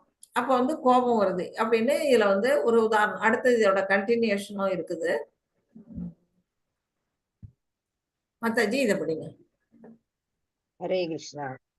क्रोधात् भवति सम्मोह संस्मोहात् वृद्धि विभ्रम समृद्धि भ्रंशात् बुद्धिनाशो बुद्धिनाशात् प्रणश्यति. हरे कृष्णा. ஹரே கிருஷ்ணா. இதுல வந்து கோபம் வருதுன்னு பார்த்தோம் இல்லையா. இந்த ஸ்லோகத்துல என்ன சொல்லிருக்காங்க, கோபத்திலிருந்து அடுத்தது என்னன்னு வரும், பூரண மயக்கம். அதிகபட்ச கோபம் வந்துன்னா நம்ம வந்து மயக்கம் தான் வரும். நம்ம என்ன செய்யறோங்கிறது நமக்கு தெரியாது. அந்த மாதிரி ஒரு மயக்க நிலைக்கு வருவோம். அந்த மயக்கத்தினால் நினைவு நிலை குழப்பம். அது வந்து அடுத்தது என்ன செய்யுது, நம்ம என்ன செய்யறோங்கிறது நம்மளோட நினைவுகளை இருக்காது. குழப்பம் வந்துடும். நம்ம நல்ல கை காலெல்லாம் வந்து என்ன செய்யும், நடுக்கம் வரும். நம்ம நெஞ்சு படபடங்கும். நம்ம வந்து என்ன செய்யறோங்கிறது நமக்கு தெரியாது. அந்த மாதிரி ஒரு ஹை பிச்சில் நம்மளோட உடல் நிலையை நம்ம மாறக்கூடிய நிலையில இருக்கும். அந்த மாதிரி நினைவு நிலை குழம்புவதால் அறிவு இழக்கப்படுகிறது. அதனால நம்ம என்ன செய்வோம், அறிவு இழந்துடுவோம். உச்சபட்ச கோபம் வந்தாலே நமக்கு அறிவு வந்து நம்மளை விட்டு போயிடும். அறிவு இழந்தோன்னா என்ன செய்வான், ஒருவன் மீண்டும் ஜட வாழ்க்கையில் வீழ்கிறான். நாம எப்படி வந்து இங்க பிறந்து பிறந்து இறந்து இறந்து வாழ்ந்துகிட்டு இருக்கிறோம் அப்படிங்கிறது தான் இந்த 2 ஸ்லோகங்கள்ல சொல்லப்பட்டிருக்கு. நம்மளுடைய ஃபர்ஸ்ட் நம்மளுடைய ஆசை, அந்த ஆசை மேல நம்ம வந்து ஒரு பொருளை பார்க்கிறோம். அந்த பொருளை பார்க்கறதுனால அது மேல வந்து நம்ம ஒரு பற்றுதல் வளர்க்குறோம். அதையே யோசிக்கிறோம். அது மேல பற்றுதல் வளர்த்து அது வந்து காமமா வந்து நமக்கு உருவாகுது. காமத்துல இருந்து நமக்கு அடுத்து என்னது, கோபம் ஏற்படுது. கோபத்துல இருந்து நம்ம மயக்க நிலைக்கு போறோம். நம்மளோட நினைவு நிலை குழம்புது. இந்த மாதிரி ஒண்ணா போய் அறிவிழந்து நம்ம செய்யக்கூடாத செயல்கள் தப்ப வந்து செஞ்சிடறோம். தப்பு செஞ்சா என்ன ஆகும், மறுபடியும் அதை அனுபவிக்கிறதுக்கு நம்ம இந்த உலகத்துல வந்து மறுபடியும் பிறவி எடுக்கணும் அப்படின்னு வந்து அததான் வந்து இது அழகா வந்து கொடுத்திருக்கிறாங்க. வந்து ஒரு சைக்கிளிங்கா கொடுத்திருக்கிறாங்க. புலன்களின் பொருட்கள் வந்து எப்படி செய்யுது, நம்மளை வந்து எப்படி இணைக்குது அப்படிங்கிறது. அது நம்ம எல்லாம் அது மேல பற்றுதலை வளர்க்குறோம். அப்புறம் அது காமமாகுது. காமத்துல இருந்து கோபம் வருது. கோபத்துல இருந்து மயக்கம் வருது. மயக்கத்துல இருந்து நினைவு நிலை குழம்புது. அடுத்தது வந்து அறிவிழப்பு ஏற்படுது. கடைசியில வந்து வீழ்ச்சி அடைகிறோம். இது நம்மளோட பிறப்பு இறப்பு சக்கரம் வந்து எப்படி சுழலுதுங்கிறது தான் இங்க வந்து சைக்கிளிங்கா இங்க கொடுத்துருக்குறாங்க. நாம வந்து இதுல இருந்து தப்பி பிழைக்கணும் அப்படின்னா நாம எப்படி அதுல பகவான்கிட்ட சென்று சேரணும் அப்படிங்கிறதுக்கு நாம வந்து பற்றற்ற வாழ்க்கை வாழணும். எந்த விதமான பொருள்கள் மேலேயும் ஆசையை வைக்க கூடாது அப்படிங்கிறது தான் நம்ம சொல்லப்பட்டது. இது நம்ம ஏற்கனவே பார்த்ததுதான். இறக்கத்துக்கு வந்து நான் உடல் அல்ல, நாம வந்து என்ன ஆத்மா அப்படிங்கிறத நம்ம உணர்ந்து கொள்ளணும். உடல்ல இருந்து ஆத்மா வந்து அந்த இதயத்துக்குள்ள வந்து என்ன செய்யுது, 5 விதமான காற்றுக்கு இடையில மிதந்துகிட்டு இருக்குன்னு சொல்றாங்க அந்த ஆத்மா. அந்த ஆத்மா இந்த உடலை விட்டு பிரிஞ்சுதுன்னா உடனே அதுக்கு பேர் என்ன, பாடி அப்படின்னு சொல்லுவோம். நமக்கு வந்து இப்ப வந்து நமக்கு பேர் இருக்கு. என் பேர் மல்லிகா. இப்ப வந்து இப்ப மாதாஜி படித்தாங்க, ரதி சுந்தரம்னு மாதாஜி படிச்சாங்க. அப்படியே ஒவ்வொருத்தருக்கும் ஒரு பேர் இருக்குது. ஆனா அந்த பேரெல்லாம் எதுக்கு இருக்கு, நம்மளுடைய உடலுக்கு மட்டும்தான் இருக்குது. ஆனா நம்மளுடைய ஆத்மாவுக்கு பேர் கிடையாது. அந்த ஆத்மா மிக மிக நுண்ணியமானது. அதோட அளவை நம்ம பார்த்தோம். அது வந்து அப்படிப்பட்ட ஆத்மா வந்து நம்ம உடலை விட்டு போயிடுச்சுன்னா நம்மளோட உடலுக்கு வந்து எந்த வித மதிப்பும் உள்ள பாடின்னு சொல்லப்படுது. அதனால நம்ம வந்து நம்மளுடைய இது வந்து இதுதான் சாங்கிய தத்துவம்னு சொல்லப்படுது. இது வந்து கபில முனிவரால தேவகூதி அவங்களுடைய தாயாருக்கு சொல்லப்பட்ட தத்துவம். இதுதான் இந்த 2வது சாப்டர் ஃபுல்லா நம்ம உணர்ந்து கொள்ள வேண்டிய முக்கியமான தத்துவம். 2வது இன்பமின்மைக்கு அவர் சொல்றாரு, ஒண்ணு உனக்கு சொர்க்கம் கிடைக்கும், இல்லாட்டி ராஜ்யம் கிடைக்கும், நீ வருத்தப்படாத, போர் புரிய அப்படிங்கிறாரு. பாவச் செயலுக்கு பக்தி செயல்பாட்டுல எந்தவித பாவமும் இல்லை, பக்தியோட நீ எந்தவித செயல் செஞ்சாலுமே உனக்கு அதுல பாவம் வராது அப்படிங்கிறத கவுண்டர் கொடுக்குறாரு. கடைசியா குடும்ப பாரம்பரியத்துக்கு நீ வர்ண சங்கரத்தை தடுக்க நீயே முன்மாதிரியா இரு அப்படின்னு சொல்லிட்டாரு. 4வது 5வதா இருமணம், உறுதியோட பகவானுக்கு சேவை செய் அப்படின்னு சொல்லிட்டாரு. இப்படி ஒவ்வொரு அவரு சொன்ன காரணங்களுக்கெல்லாம் பகவான் ஒவ்வொரு விதமா பதில் சொல்லி அவரை போர் புரிய தூண்டுறாரு அப்படிங்கிறத இந்த சாப்டர் வழியா நம்ம படிச்சோம். ஹரே கிருஷ்ணா மாதாஜி. பலஸ்ருதி சொல்றீங்களா? அது தெரியல மாதாஜி. தெரியாதா? ஜெயஸ்ரீ மாதாஜி சொல்றீங்களா? माताजी। श्रीमद् भगवद गीता उपनिषत्सु ब्रह्म विद्यायां योगशास्त्रे श्री कृष्णार्जुन संवादे सांख्य योगो नाम द्वितीयोऽध्यायः। ओम श्री कृष्णार्पणमस्तु। हरे कृष्ण माताजी। हरे कृष्ण। वाञ्छाकल्पतरुभ्यश्च कृपा सिन्धुभ्य एव च पतितानां पावनेभ्यो वैष्णवेभ्यो नमो नमः। अनंत कोटि वैष्णव वृंद की जय। नामाचार्य हरिदास ठाकुर की जय। श्रील प्रभुपादा की जय। Hare Krishna Krishna Krishna Hare Hare, Hare Ram Ram Ram Hare Hare, Hare Krishna Krishna Krishna Hare Hare, Hare Ram Ram Ram Hare Hare. Hare Krishna devotees. Thank you devotees. இதெல்லாம் பொறுமையா இருந்து கிளாஸ் கவனிச்சிருக்கீங்க, ரொம்ப சந்தோஷம். உங்களுக்கு ஏதாவது இந்த பாடத்துல ஏதாவது சந்தேகங்கள் இருந்தா நீங்க இப்ப கேட்கலாம், சொல்லிடுறேன். ஏதாவது டவுட்ஸ் இருந்தா கேட்கலாம். மாதாஜி ஹரே கிருஷ்ணா. ஹரே கிருஷ்ணா மாதாஜி சொல்லுங்க. மாதாஜி, நம்ம பகவான் நம்ம ஆத்மா அழியாது அப்படின்னு சொல்லி இன்னொரு பிறவி இன்னொரு உடல்ல எடுத்துரும் அப்படின்னு சொல்லி பகவான் சொல்றாரு. நம்ம இப்ப திதி கொடுக்கணும், பித்ருக்கு அது இது செய்யணும்னு எல்லாம் சொல்றோம்ல, அப்போ அது என்னது மாதாஜி, அவங்க வருவாங்களா நம்ம கிட்ட? அது அவங்க அதாவது அந்த உடல் உடலை விட்டு உயிர் பிரியுது இல்லையா, அது உடனே போய் இன்னொரு உடலுக்கு கிடைக்காது. கொஞ்ச காலம் அது செஞ்ச பாவமோ புண்ணியமோ அதை அனுபவிக்கிறதுக்காக அது சொர்க்கத்துக்கோ நரகத்துக்கோ அது போய் தான் ஆகணும். அது எப்போ பகவான் மேல முழு பக்தியோட இருந்து அந்த உயிரை விட்டுதுன்னா நேரா பகவானுடைய உலகத்துக்கு போயிடும் அந்த ஆத்மா. இல்லைன்னா அது செஞ்ச பாவ புண்ணியங்களை அனுபவிக்கிறதுக்கு அது சொர்க்கமோ நரகமோ போக வேண்டிய நிலையில தான் இது இருக்குது.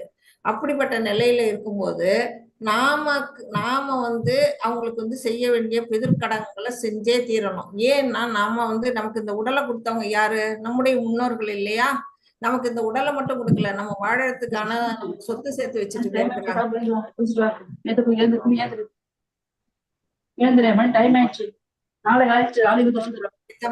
மியூட் பண்ணீங்க. அப்படிங்கும் போது என்ன சொல்றாங்க, நாம நமக்கு உடலையும் கொடுத்திருக்கிறாங்க, வாழறதுக்கு தேவையான வசதிகளையும் பண்ணி கொடுத்திருக்கிறாங்க. இவ்வளவும் செஞ்ச அந்த பித்தர்களுக்கு நாம செய்ய வேண்டிய கடன்களை கொடுத்தே செய்ய வேண்டிய கடன்களை செஞ்சே ஆகணும். அது எப்படி போகும் அப்படின்னா, நீங்க இப்ப கூட பாத்தீங்கன்னா, இப்ப போன மாசம் நமக்கு மாலையபட்ச அமாவாசை வந்தது. அந்த டயத்துல அந்த 15 நாள் அந்த ஆத்மாக்கள் கீழே இறங்கி வருது அப்படின்னு சொல்றாங்க. இறங்கி நம்ம அவங்களுக்கு நம்ம கொடுக்க வேண்டிய நம்ம தர்ப்பணம் அந்த எள்ளும் தண்ணியும் அது வாங்கி சாப்பிட்றதுக்கு காத்துக்கிட்டு இருக்கு அப்படின்னு சொல்றாங்க. அப்படி இப்போ இருக்கும்போது வேதங்கள்ல சொல்லப்பட்டதுதான், சாஸ்திரங்கள்ல இதெல்லாம் சொல்லப்பட்டிருக்கு. அப்படிங்கும்போது நம்ம அதுக்கு வரும்போது நம்ம அவங்கள அவங்களுடைய ஆசையை நம்ம தீர்த்து தான் வைக்கணும். அவங்களுக்கு செய்ய வேண்டிய கடமைகளை நம்ம செஞ்சுதான் ஆகணும். இல்லைன்னா அது வருத்தப்படும். நமக்கு நம்ம பிள்ளைங்க நம்மளை கவனிக்கலையே அப்படின்னு அது வருத்தப்படக்கூடிய நிலைமையில வரும். அது நம்ம கடமையை நம்ம தவறுற மாதிரி ஆயிடும். அதனால நம்ம கண்டிப்பா அதை நம்ம செய்யணும். ஆத்மாக்கள் வரும், அடுத்த பிறவியை எடுக்கிற வரையிலும் நம்ம கிட்ட வந்துகிட்டு தான் இருக்கும். சரி மாதாஜி. ஹரே கிருஷ்ணா. ஹரே கிருஷ்ணா. வேற யாருக்காவது ஏதாவது டவுட்ஸ் இருக்கா? முன்னோர்களுக்கு அவங்க பேரண்ட்ஸுக்கு அவங்க இருக்கிற வரைக்கும் செஞ்சுதான் ஆகணும். பேரண்ட்ஸுக்கு அவங்க பசங்க இருக்கிற வரைக்கும் செஞ்சுதான் ஆகணும். வழி வழியா அதே தான், இவங்களுக்கும் அவங்க பசங்க செய்யணும், அது விட்டு அவங்க போகும்போது தான் ஒரு சரி உடலை போய் எடுத்து இன்னொரு உடலுக்கு கூட போவாங்க. அதாவது நல்ல ஒரு மனித உடல் கிடைச்சதுன்னா அவங்க மனித உடலா இருப்பாங்க. இல்ல ஒரு புலியோட உடல் கிடைச்சிருக்கு. ஒரு உதாரணத்துக்கு சொல்றேன். புலிக்கு போய் நம்ம கொடுக்குற எள்ளும் தண்ணியும் சாப்பிட முடியாது. ஆனா அது தேவர்கள் என்ன செய்வாங்க, அதை மாத்தி புலிக்கு சாப்பிடக்கூடிய உணவா மாத்தி கொடுப்பாங்கன்னு நான் படிச்சிருக்கிறேன். அப்படிங்கும்போது நாம செய்ய வேண்டிய கடமையை நாம உயிரோட இருக்கிற வரையில் நம்முடைய பிதர்களுக்கு செஞ்சுதான் ஆகணும். ஒரு அதாவது எங்க பையனுக்கு பொண்ணு பார்க்கும்போது ஜாதகத்துல என்ன சொல்றான்னா, ஒரு நிமிஷம் முன்னோர்கள் இருங்க பிரபு, யாரோ நான் விட்டு வந்து போயிருந்தாங்க. லைவ் நிறுத்திடுறேன். ஒரு நிமிஷம் இருங்க.